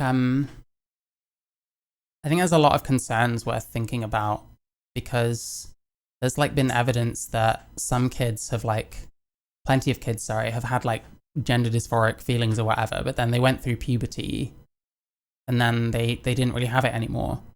Whereas like with puberty blockers, I'm not sure. Shit, like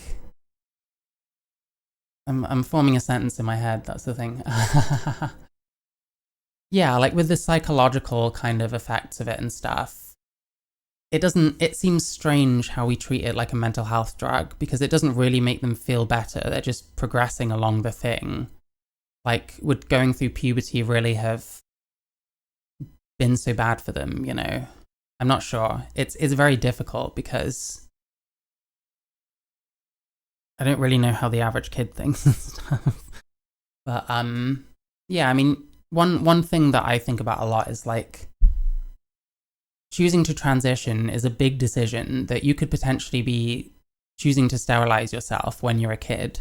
So to explain that, it'd be like, you know, at 11 you decide that you're trans, you get on puberty blockers, you eventually go on to HRT, and then you get surgery, say when you're like 21, because you've kept on that whole journey. Like, you know, once you've done that, you are like sterilized. If you did it the same way that I did, for example, like I'm completely sterilized now. I didn't want to have kids, but like I didn't make this decision when I was 11 years old. Because what happens if like this person starts to waver one day and like they think about like maybe they would have preferred to have had kids, or like maybe they weren't as trans as they thought they were. I don't know. Like the problem is the trans community shuts out like detransitioners and then pretends that they don't, and pretends they don't exist, and like lump a whole bunch of other people in with them that have still got the same ideology. So like it's a tough one. I don't know. It does seem to be an alien concept that puberty is something one can opt in or out of. Yeah. I think you need to like be able to demonstrate a good reason, like someone having like crippling gender dysphoria or whatever. But like with kids, like the consent for that kind of thing is so much harder to gauge, you know? And you never know, like you could be putting the wrong kid on a path, or you might not be. Like they could be going through a phase. They might be autistic and like hyperfixating on something, I don't know, like traumatized and like blaming it on something, you know, there's all kinds of things it could be. And I don't know. It's the start of like what will usually end up with like sterilization, it feels like. And children making that kind of decision is a bit wild to me, if I'm honest. Like I was a bit of a slow developer, I'll admit to that, but like when I was like a kid, I really wouldn't have been able to make decisions that will affect the rest of my life in that way. Like that would just be crazy. I don't know. Is my mic going weird? I can't tell. Hopefully not. It's fine. My head's probably just doing a thing.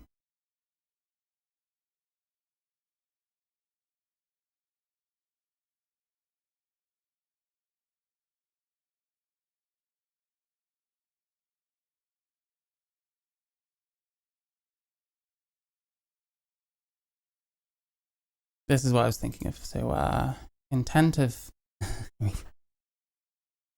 the intent of psychosocial intervention is not to change a person's perspective of who they are, but to work with them to explore their concerns and experiences and help alleviate their distress, regardless or not whether a young person subsequently proceeds on a medical pathway. So that first line is regarding the claims of conversion therapy, which again I don't agree with.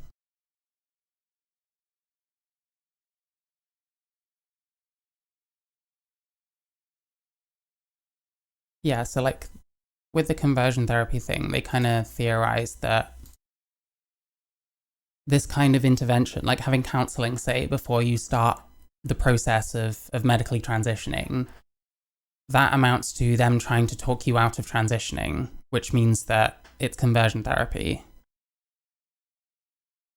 I feel like I just told a bad joke just saying that. I'm so sorry. But no, this is what people think now. And you know, this is my community. If I want to go online, be like, oh, I should make some trans friends. I don't know any trans people. This is what I'm going to be met with. How nice. I wonder how many trans people go online and find these crazy fucking people, decide they're just better off alone, and then just not relating to anyone for the rest of their life until they like kill themselves one day. I know that's dark, but like, do these people in these communities realize like how much of a consequence their like cyberbullying and shit can actually have on people? I don't give a shit personally. I've had so much worse. I've worked in a Weatherspoons whilst newly out as trans. But not everyone's like that. I know a lot of people that could stand to just have a fucking thicker skin, you know? But how do you tell people that? Because that in itself is an affront, you know? I don't know. I wonder how many therapists are scared of being accused of doing conversion therapy. Well, yeah, of course. I mean, they might end up with brainwashed trans kids like telling them that, and like, how do you start to convince someone of otherwise, you know?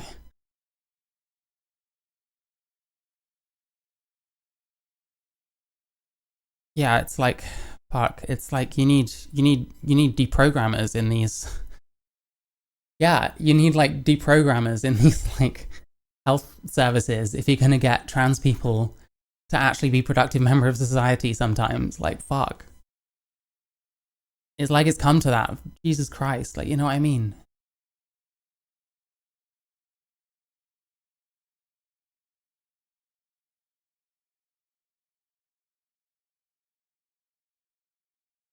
Like, social transition is important because this is all about like pronouns and like,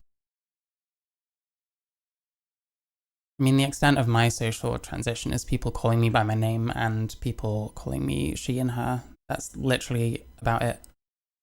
I mean, if people do call me a man, it's whatever. I prefer if they didn't, but I can't make people not. So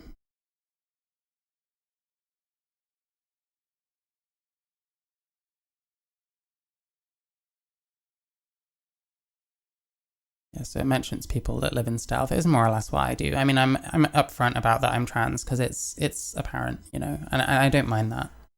I don't think it makes me like less because of it.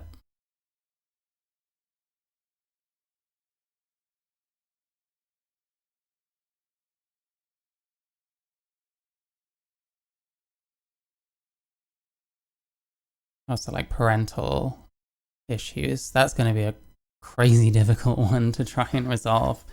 Because some parents are going to be super like encouraging to the point where a few of them you wonder if they're being a bit too encouraging. You know what I mean? Like, to me, I don't think there's any doubt that there's probably some family somewhere in America where some parent is putting their kid through gender transition because they're like autistic and extremely difficult to deal with, and that's their way of thinking maybe it'll fix them because maybe he was playing with Barbies one day, which autistic kids are a bit, they're less like concerned with like gender norms, I guess, in general, which is why so much of us are trans, I guess. Yeah. But yeah, I think that there must be people out there that are like abusing it to try and cover up for their own poor parenting or whatever, or bad choices, or who knows, maybe just talking to the wrong person because, you know, it's a fucking cult at the end of the day.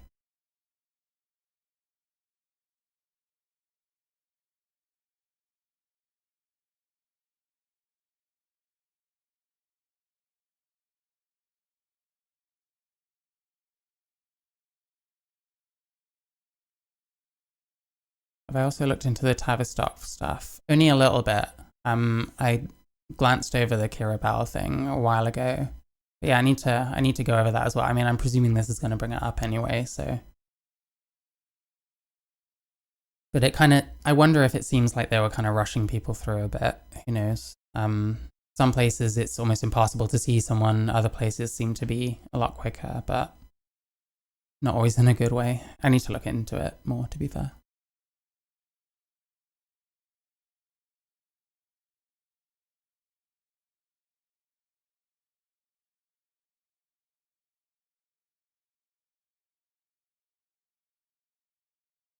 So social transition is,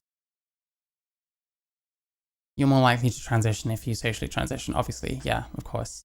Which does raise some questions about treating children. So yeah, that'll be fun. Let's see.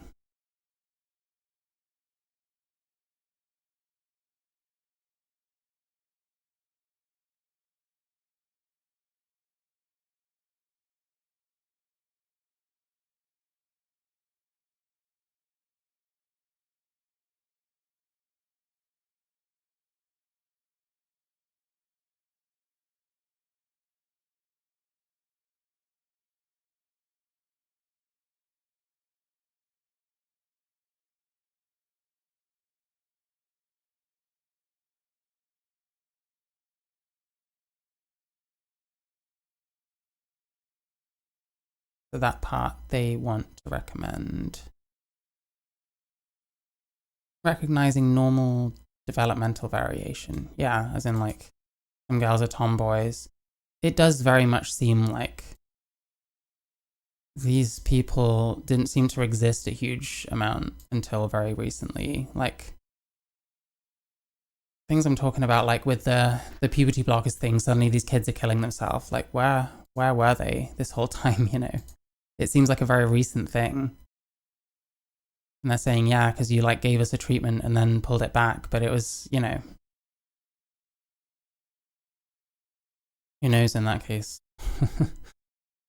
The NHS you want to be talking to, I guess. Who knows? Where was I going? There we go.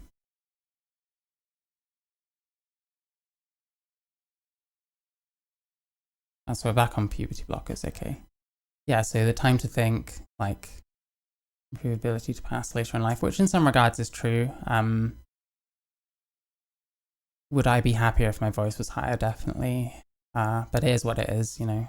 Things happen for a reason, so.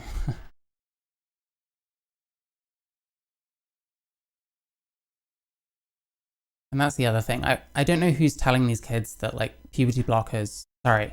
I don't know who's telling these kids that puberty isn't a death sentence. Like, I went through puberty and I'm trans and I think I'm okay, you know? Like, it's not the end of the world.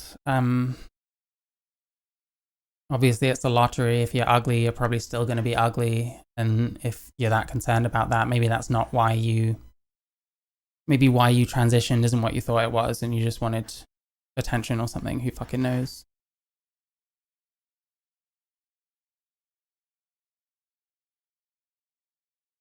From what I remember, like, when I first came out as trans, like, just before, anyone I did, like, occasionally speak to in, like, forums or whatever, they were always like, you have to be, like, really sure, you know, that you're trans. Like, you shouldn't do this if you're going to regret it or something. And I think nowadays it's not like that anymore. This would have been, like, 2014, I think.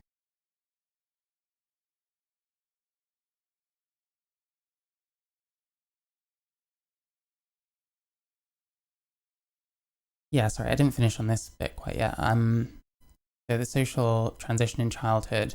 Yeah, I don't know what the answer is really on that. Like, hang on. Like, do you just say no to every child? I'm not sure. I mean, I didn't, you know, I had like thoughts when I was a kid of like, you know, I didn't like being born a boy. I wish I was born a girl or whatever, but I didn't know anything about transition. So like, I would never have like even had this stuff open to me. I think it probably would have been quite easy to lead me down it though. I think becoming like just as brain fucked as most trans people would have been very easy for me as well.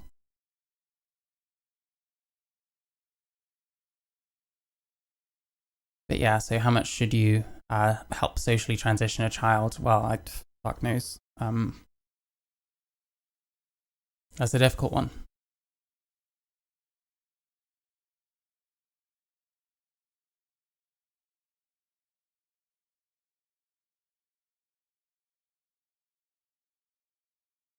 On body image and psychological well-being. So yeah, it is treated very much like a mental health thing. It's treated as like a suicide deterrent and stuff, which, if you think about it, is extremely manipulative, but I don't know. There was like those 16 kids I mentioned earlier. I need to stop repeating myself too much. Cass made a reply about that, not mentioning it or anything, and saying that, we don't have enough information on why they killed themselves, basically, which who knows what other comorbid and stuff these people have. But yeah, you'll get people like Essence of Thought and Brigitte Empire who will like stand on their corpses and scream about it, which sucks. I think they're terrible people for doing so, personally. I have videos on both of them already. This isn't really like my normal stuff. I tend to like react to stuff, and then when I have loads of content, I'll just it'll give me more time to like read through things and like learn a bit more.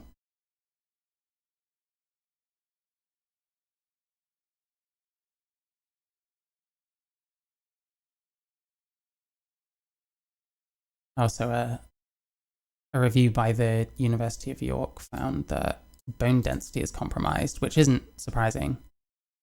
So, like, if I were to stop taking my estrogen, if I were to do that, I would start to lose bone density. I would potentially develop osteoporosis because my body doesn't it doesn't produce anything like testosterone. It doesn't produce estrogen. It doesn't produce anything. And that's what happens. Like losing bone density is one of the things that happens as a result of that. So I have to take it artificially. So it's not surprising that suppressing puberty would also do the same, which, hey, it's a pretty adult decision that children are making if that's what we're saying should happen, like self-ID for kids or something like that, which to me is crazy. Like I'd have to find people that actually believe in like self-ID for kids, because I think that sounds bizarre.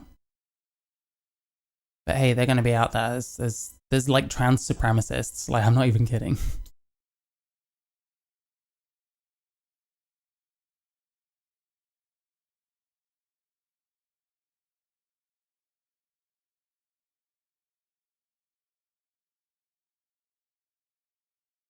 Yeah, and the other thing is, like, if they're being treated as like a mental health thing, then how come their gender dysphoria and body satisfaction still aren't? I guess the obvious answer would be because they're still in the wrong body or whatever. You wonder what schools are like with self-ID, how teachers cope, i.e. a gender fluid child. Who knows? I watched that thing. There was a thing in the UK where this kid was like saying their cat gender and like meowing all the time and not like talking and being annoying. And these girls like made fun of her for it. And then they were like scolded by this teacher who was saying all kinds of dumb shit, like, even being like, well, if you don't accept all the different genders, then you need to find yourself another school or something. And he was just mad, and these kids were just like, no, I just think there's a boy and a girl, Oh, wild. But I don't know, like, apparently teaching jobs have pretty quick turnaround. They end up hiring freaks that sometimes post on TikTok about how they're going to teach their 4-year-olds about their pronouns, which is extremely narcissistic if you think about it. Like, your lesson shouldn't be about you, the teacher. Like, that's very strange. But a Pride Month is in a lot of people's brains. I wish we'd cancel it, personally. I think personally that I think kids shouldn't really be taught about this stuff that young at age, because if they start thinking about it too much, they start wanting to be trans, they start getting suicidal. Like, fuck, To me, it'd be like putting an atomic bomb inside them or something. So, like, I don't know, like, my nephew is like 1.5, I think. I'm gonna have to just see what happens, because he's gonna ask about me being trans and stuff, and I'm not gonna lie to anyone, so who knows? It's 2024, it'll be God knows fucking what in a few years' time when he's learning about stuff and in school and shit like that, but hey.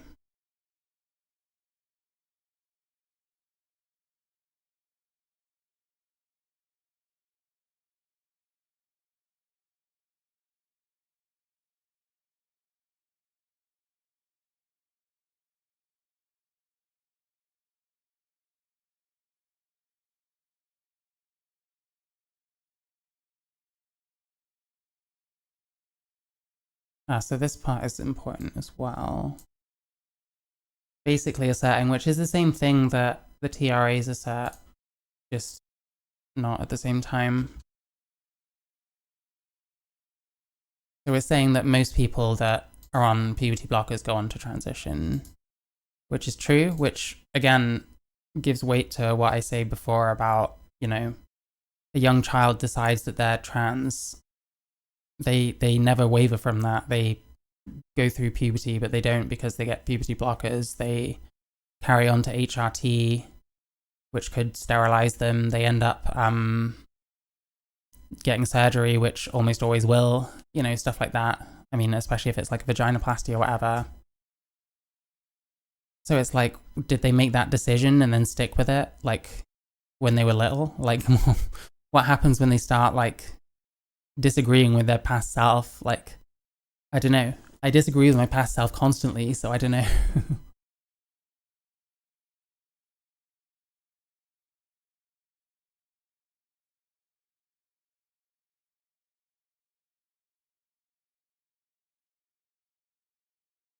I don't remember what I was even taught about like LGB. Like, so I went to school between would have been like 95 and 2006, I guess.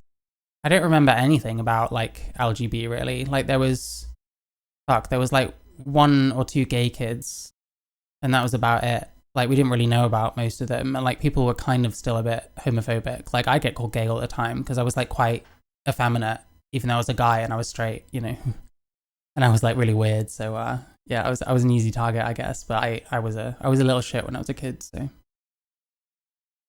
yeah, I don't remember any of it. I mean, it probably could have stood to be a little bit more like in secondary school. Maybe when the kid's a bit older, like year 10 or something, like at least teach them that these things exist and that they're just people living their lives as well. Every gay man isn't going to bum you in the toilets or whatever the fuck was the thing back then. Like you'd always get the jokes, like because I used to go to gay bars, you'd get the jokes about like, oh, don't go there. Like the guys bum you in the toilets. Like the guys like me a lot, which was a shame because I was straight, but like I didn't get bummed in the toilets. One time a guy put his arm around me and that was like too much, and he thought I was being homophobic when I pulled him off me, but like that was really about it.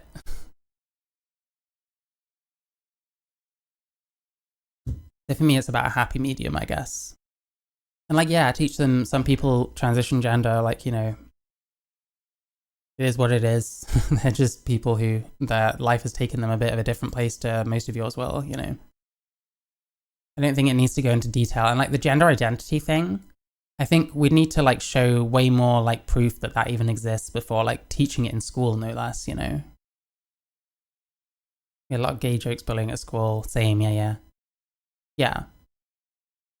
Yeah, yeah, it's probably taught very differently. I mean, we saw I don't know if you saw that clip from that school. It was like in Essex or something, like Colchester or something. I can't remember, but like, yeah, they were telling a kid off for not being okay with like some kid pretending to be a cat all the time and like wanting certain pronouns and that. I don't really know. Who knows what the next generation is going to grow up to be now? Because I don't know. My generation has gone a bit crazy, I think. To be fair though, that the kids have to learn it from somewhere, and like the amount of like older people I come across that are like insane in the shit that they say, it's like it's very worrying. I've had people try and justify like the 3P guys at Pride that like are naked and like wave at people or like go out in their underpants and shake their ass at kids and stuff, and it's just like, what the fuck are you on? What do you get from like defending this like disgusting behavior? And these people are like older than me, and it's like, Jesus Christ, like I don't think it'll ever happen, but there's always that thing in the back of my mind where it's like, what if I turn into that? But I think it just shows that there's a lot of idiots out there, and I don't think anyone's in doubt on that. So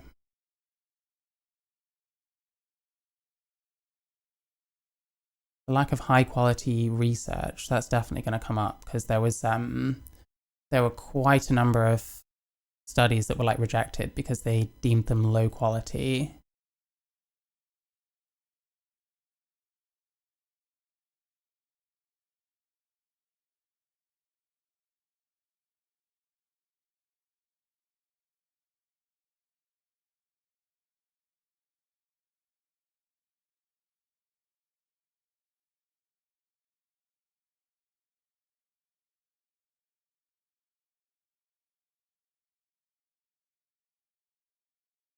and they're going to do a...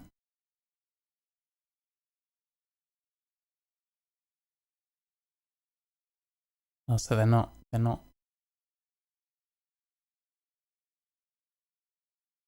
Oh, so they're trying to do a study, I guess. And then they weren't cooperating. That kind of mirrors my experience because, like, my GP and the gender identity clinic would not, like, talk to each other. Like, the amount of times I'd speak to either one or the other, where it's like, well, they would need to call us. It's like, why don't you just call them? It's insane, like, trying to deal with the NHS. That's the one thing I do, like, sympathize with fucking Abigail Thorne on, is, like, she's had to deal with the NHS as well. Like, it's not easy. I ended up off my hormones for, like, a couple of months because, I don't know, it was something about, like, medical reviews or something, and I'm not good at dealing with... Oh, that was me. Don't check your things.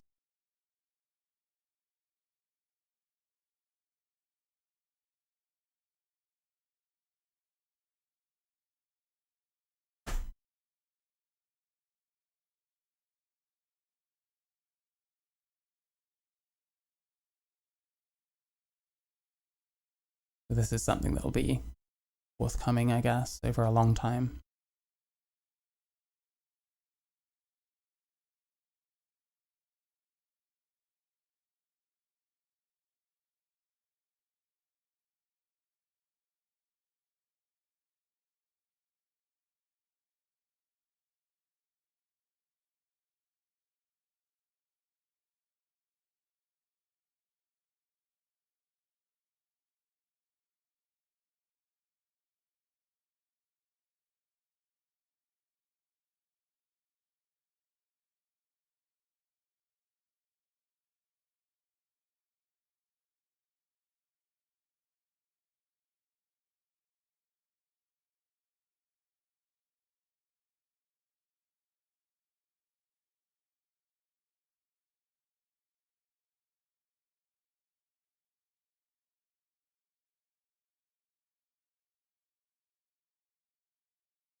Got raising it to 18 maybe.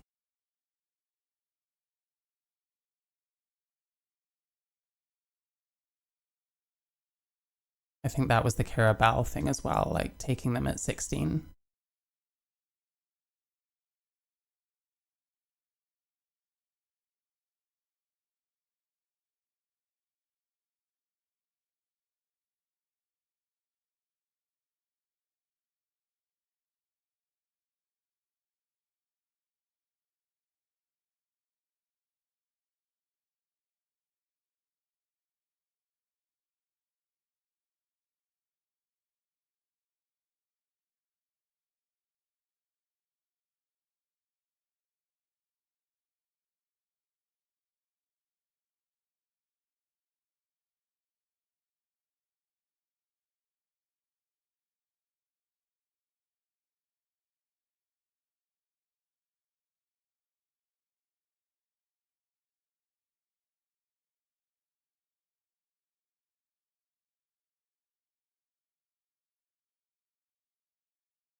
They still want to do trials. I think that's where it comes in. People say that, like, what Wes Streeting did, like banning puberty blockers, that goes beyond the cast review, but I guess that remains to be seen whether they'd still do trials, you know? I feel like maybe they should. I'm not sure. I need to think about it more. Like, I sympathize with, like, the trans kids that might actually be trans and might not want, like, a deep voice and, like, facial hair and stuff. Because, you know, I've been having mine removed and it's painful. But, yeah, at the same time, it's, like, so difficult to ascertain who is what, you know?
Is that with the CAS report? Sorry.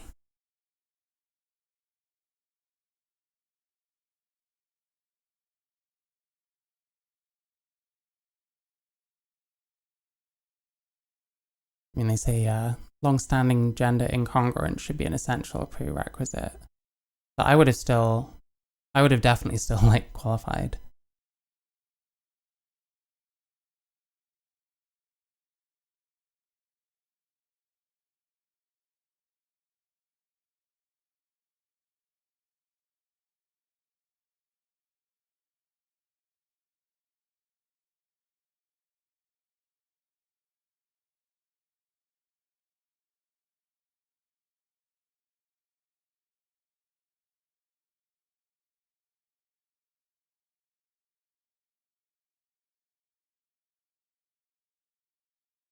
Gonna assume they're probably not sorting out too much over like, you know, the logistics of it and stuff. I'd hope not.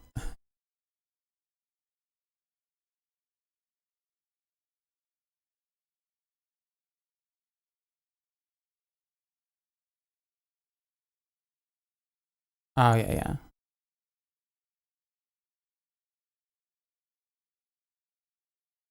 Yeah, I mean, to me, if you don't have gender dysphoria and you want to get like HRT or you want to get certain surgery, like it seems like body modification at that point. Like, should people have the right to just request to be put on whatever medication they want? Probably not.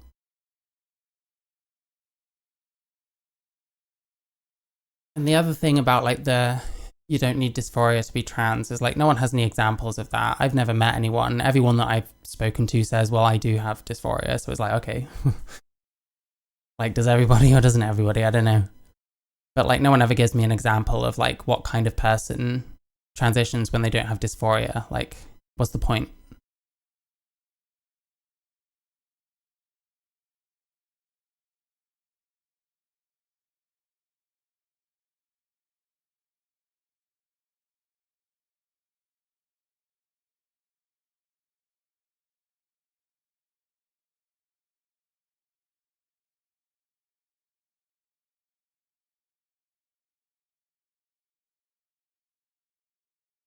Increase the workforce, great. Well,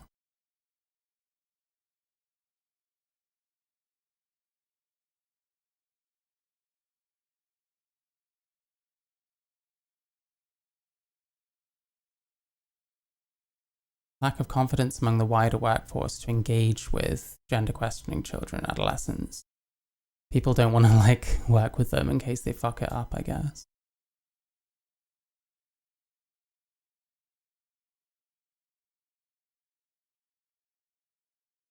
I mean, for some of the people like working in these areas, it must be pretty terrifying because everyone's so set up and crazy about this shit.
Mentions parents here. That's always interesting.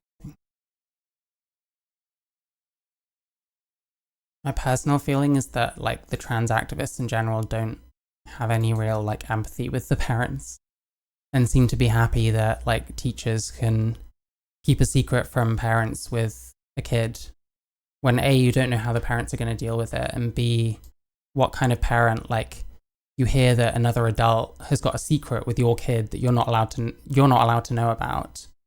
Like, I don't know, if I was a parent, I'd find that a bit terrifying, and I'd want to know what the fuck it is, you know?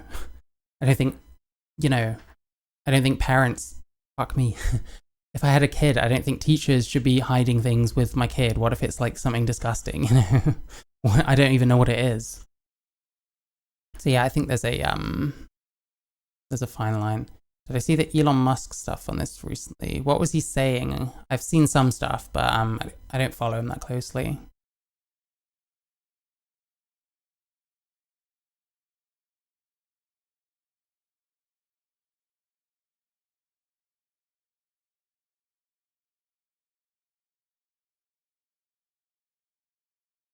Oh, with Jordan Peterson. Excuse me, sorry, one sec.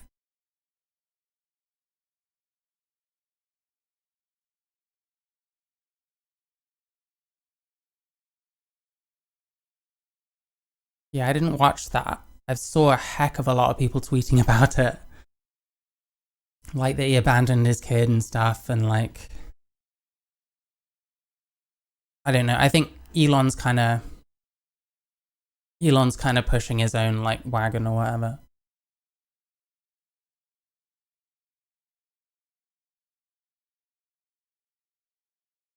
Yeah. Yeah, but I mean, at the same time, it probably does happen to some parents. Like, you might get divorced parents where one of them decides to trans the kid or something, you know? It probably does. Yeah. Yeah, I mean, he's pushing his own, like, agenda. Like, Twitter became just a different ideologue thing, so used to be like run by the weird trans people, and now it's more like the rightoids. It is what it is. But I don't know. Sometimes I argue with rightoids as well, so it's kind of fun.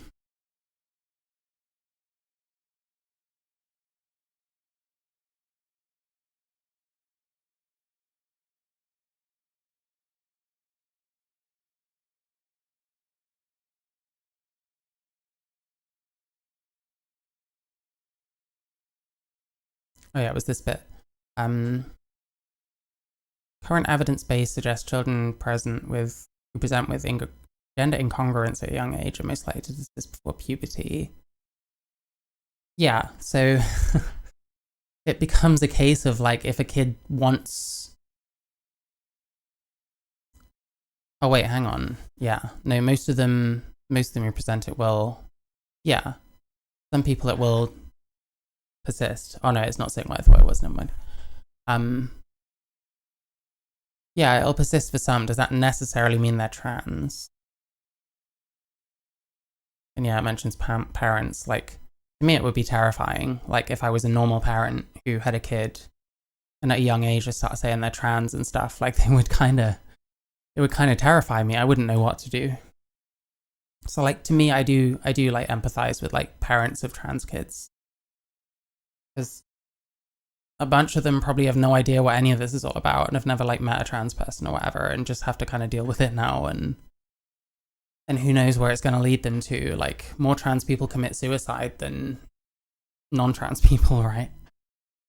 There's a lot of things that would just scare the fuck out of me. I'd be terrified if like my nephew came out as trans or something. I'd be scared that I did something to like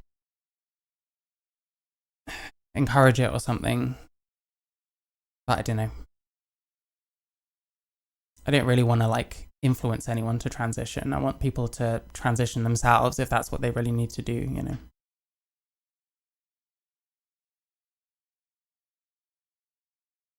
And yeah, there's probably fuck all advice for parents as well that isn't heavily skewed from one side or the other. Either you need to like destroy this delusion in their brain that they're another sex. You can't be another sex. You're just you. Sorry about it. Tough love.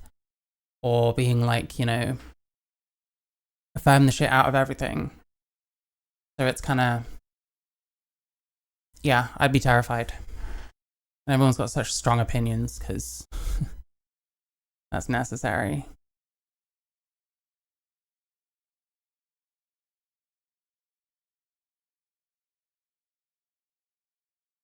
Oh, this one, I remember this bit. So there's a Brigitte Empire video. She claims that they're trying to ban transition for under 25s.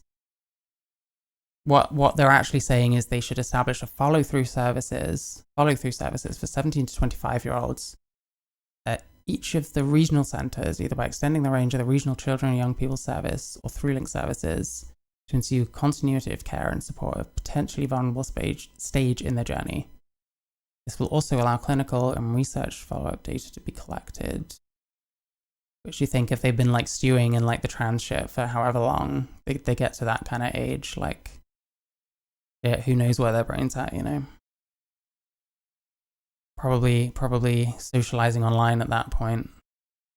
Either fitting in with everyone else or realizing it's insane.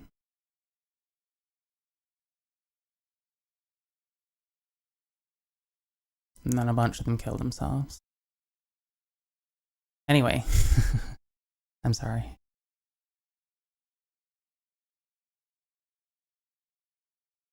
I just don't like the gung-ho attitude when there's so many risks involved, I guess. And it's the gung-ho attitude towards like other people's kids often, because many of these people don't have kids and never will, because most of them are trans. Trans people usually can't. But yeah. I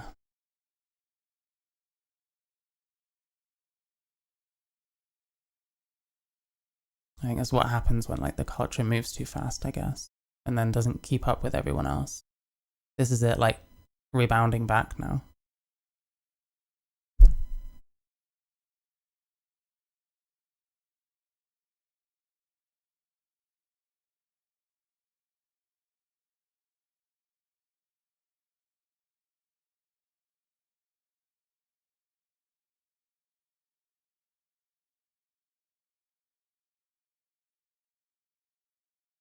Yeah, I mean, I don't know where they're banning transition care for under 25s, but sure.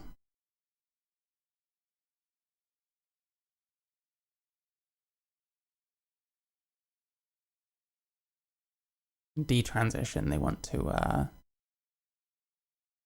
which, yeah, they should. I mean, I don't know. Not a detransitioner. I do need to look into it more. I do need to, like, I see, like, the odd person posting and stuff, and these people are, like, ignored or, like, hated by trans people, so.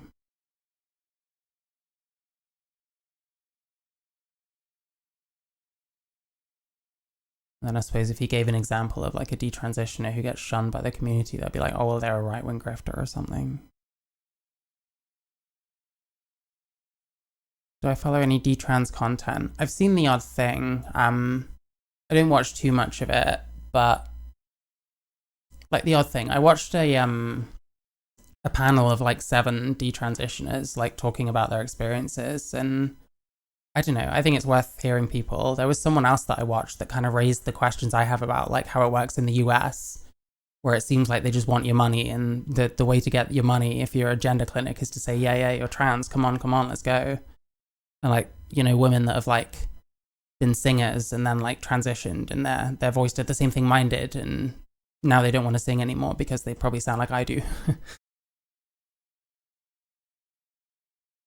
But yeah, I mean, I have like sympathy with those kinds of people. I think if it's a regretful experience for some people, then people should know. You know, you should know the risks as well as the potential of rewards to you.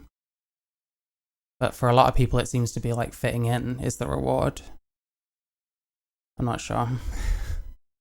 Or attention, maybe. Depends who you are. If you're like Lily Tino or someone like that. Or Dylan Mulvaney.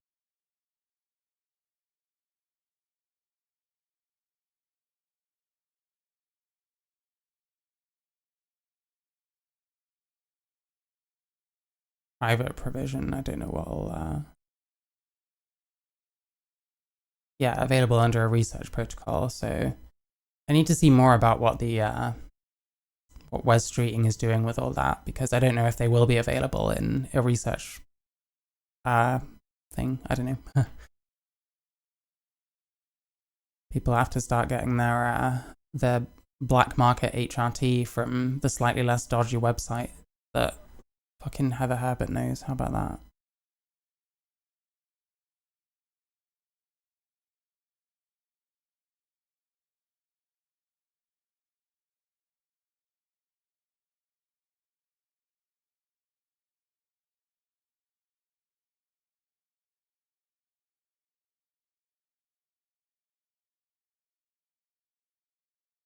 Oh, it changes your NHS number. It probably just took my eyebrow off.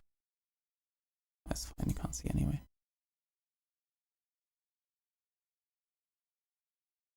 Okay. Yeah, I have no idea what kind of information my doctor even has about me. I always ask like why I took HRT at one point. It's like, gee, I wonder.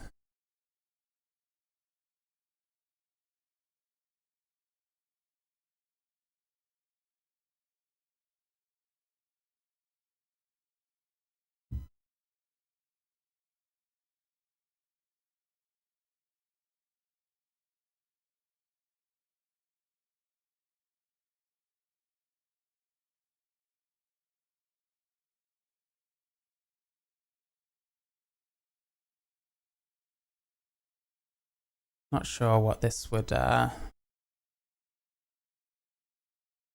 what like contention this would bring up, I guess. I don't know. No idea what that's supposed to be.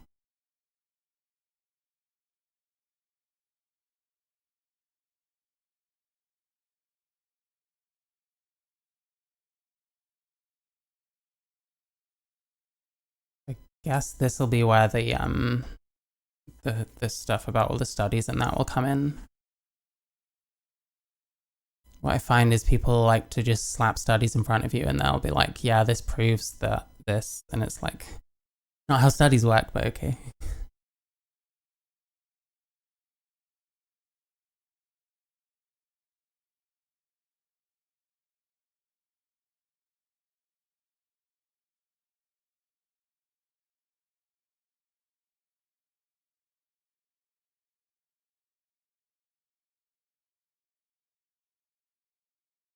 This bit about the quality of evidence.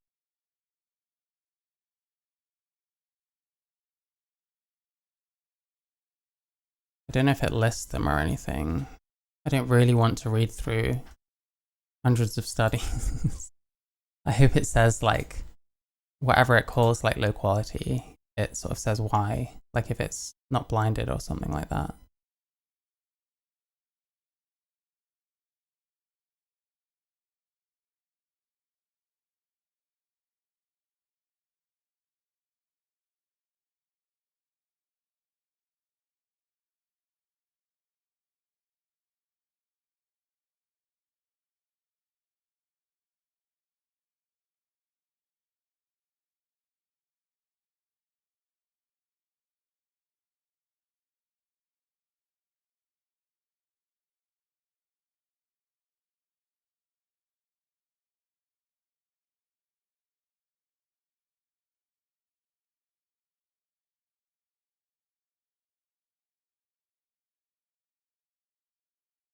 Oh, so we've got the stuff about blind or blinded.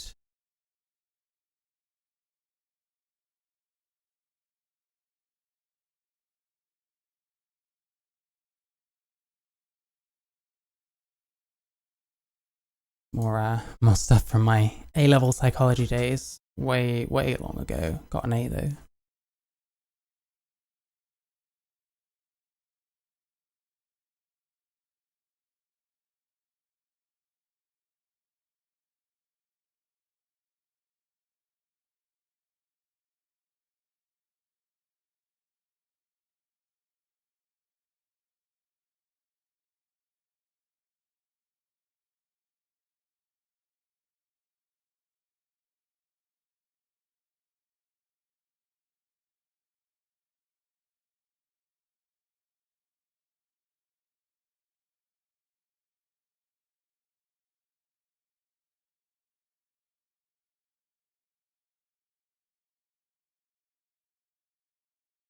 Wish I could remember the YouTuber that I watched. I watched someone who was kind of.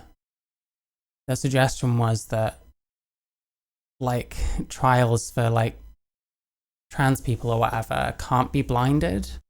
I don't know if that's true, though. Like, I watched it at the time and I was like, shit, I just don't really know enough about this. Oh, hey, thanks for chatting. Like, come back sometime, like, subscribe, all that stuff. Good talking to you.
Probably this part.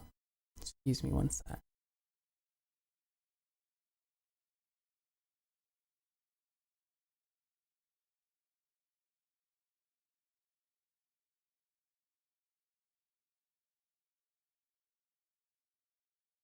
Yeah, so they're saying it wouldn't be possible to do a randomized test with trans kids because, like, some of them would have to go through puberty, like, necessarily, I guess. I'm not sure. I need to find the video and watch it at some point, but this is the whole thing. I need to, like, know so much more shit. But hey.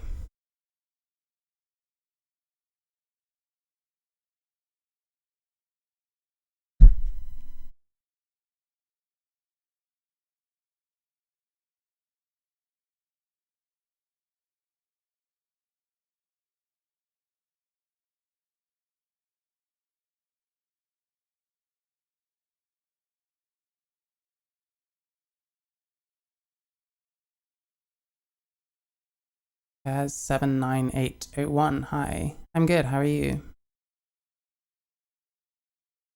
Doing a bit light reading, you know?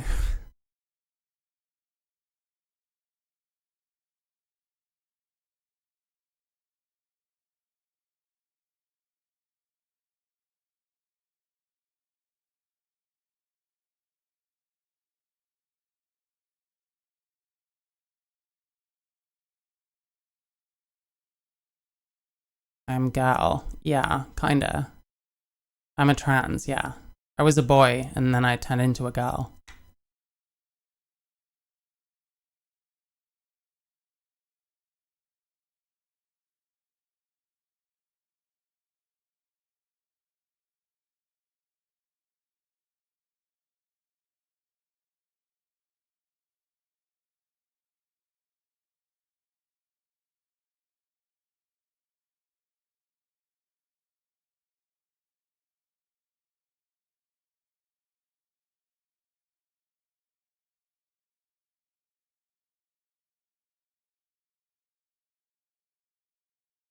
You can if you want, yeah. Feel free.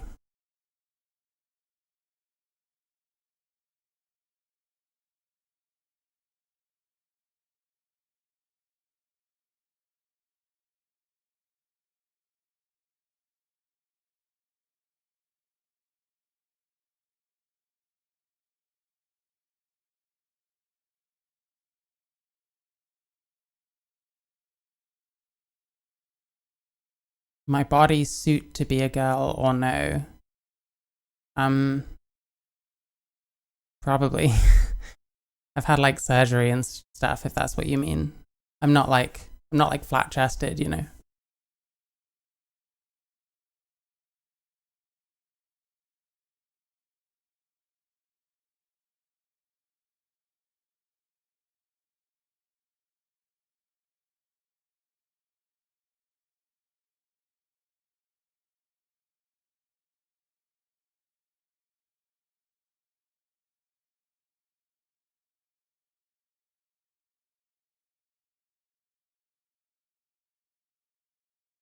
You mean ass? I mean, my ass is okay, I guess.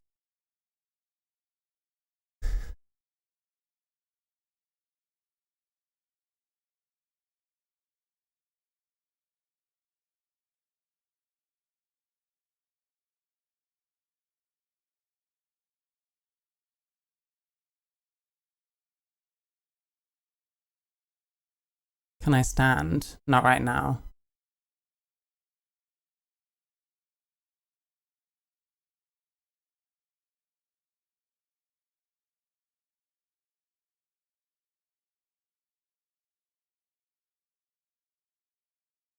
When? I don't know. If you like and subscribe and donate £100, I'll stand up for you. Thanks.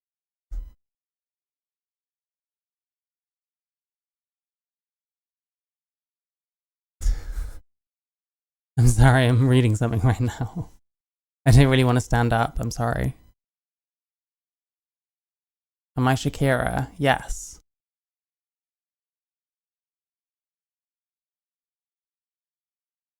I'm actually Mexican. I just sound a bit British for some reason. I lost my voice singing too many. What song did she do? I fucking can't remember.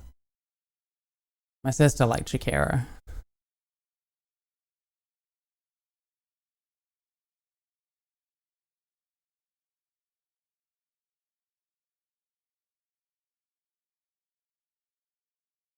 Oh, commissioned by the review. Okay, fair enough.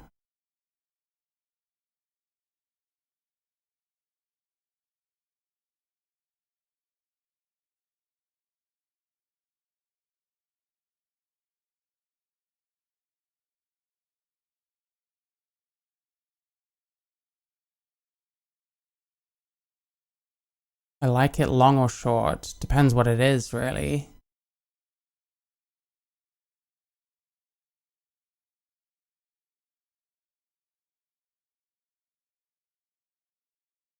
D. I'm not really into D, if I'm honest. Not my thing.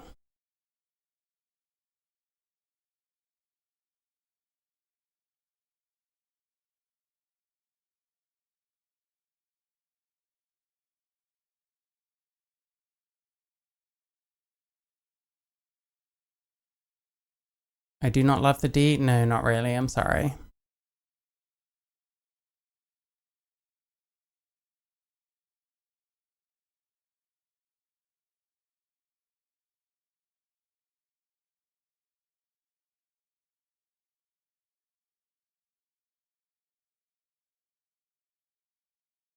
What do I love in man? I don't like man. I like women better. I mean, I don't dislike men. I just don't find them attractive. That makes sense.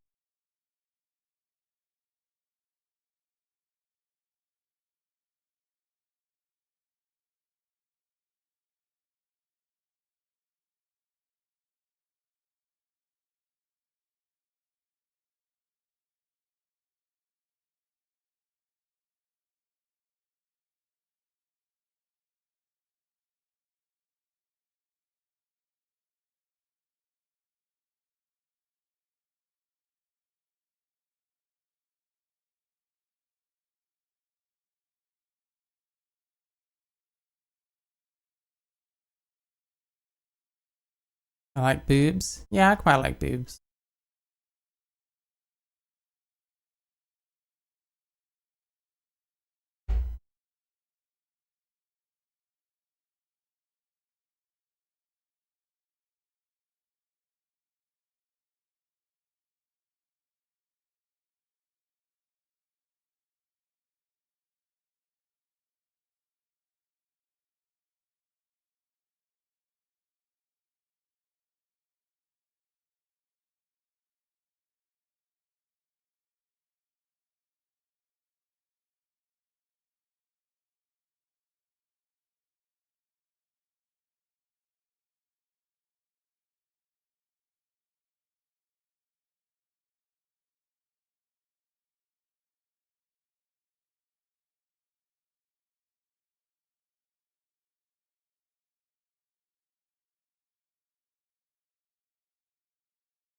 Can I stand after this page? If you give me £100, I will.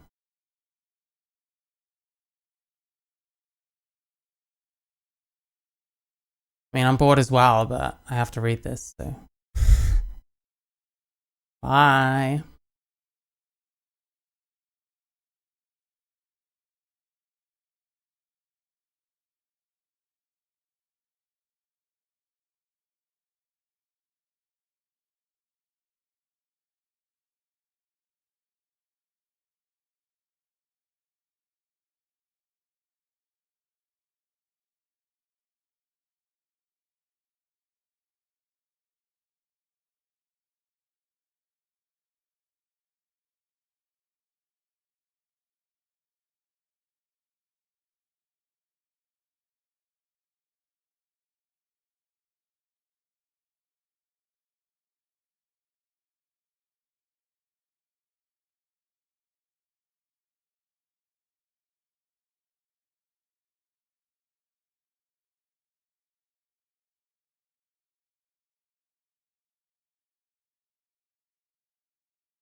got polarization again.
Norman's back. Love it.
Alright, we're gonna stop on page 75 because I am lagging.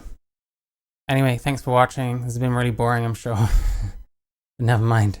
I put it in the title, you can't complain at me. Anyway, thank you if you're watching. Like and subscribe.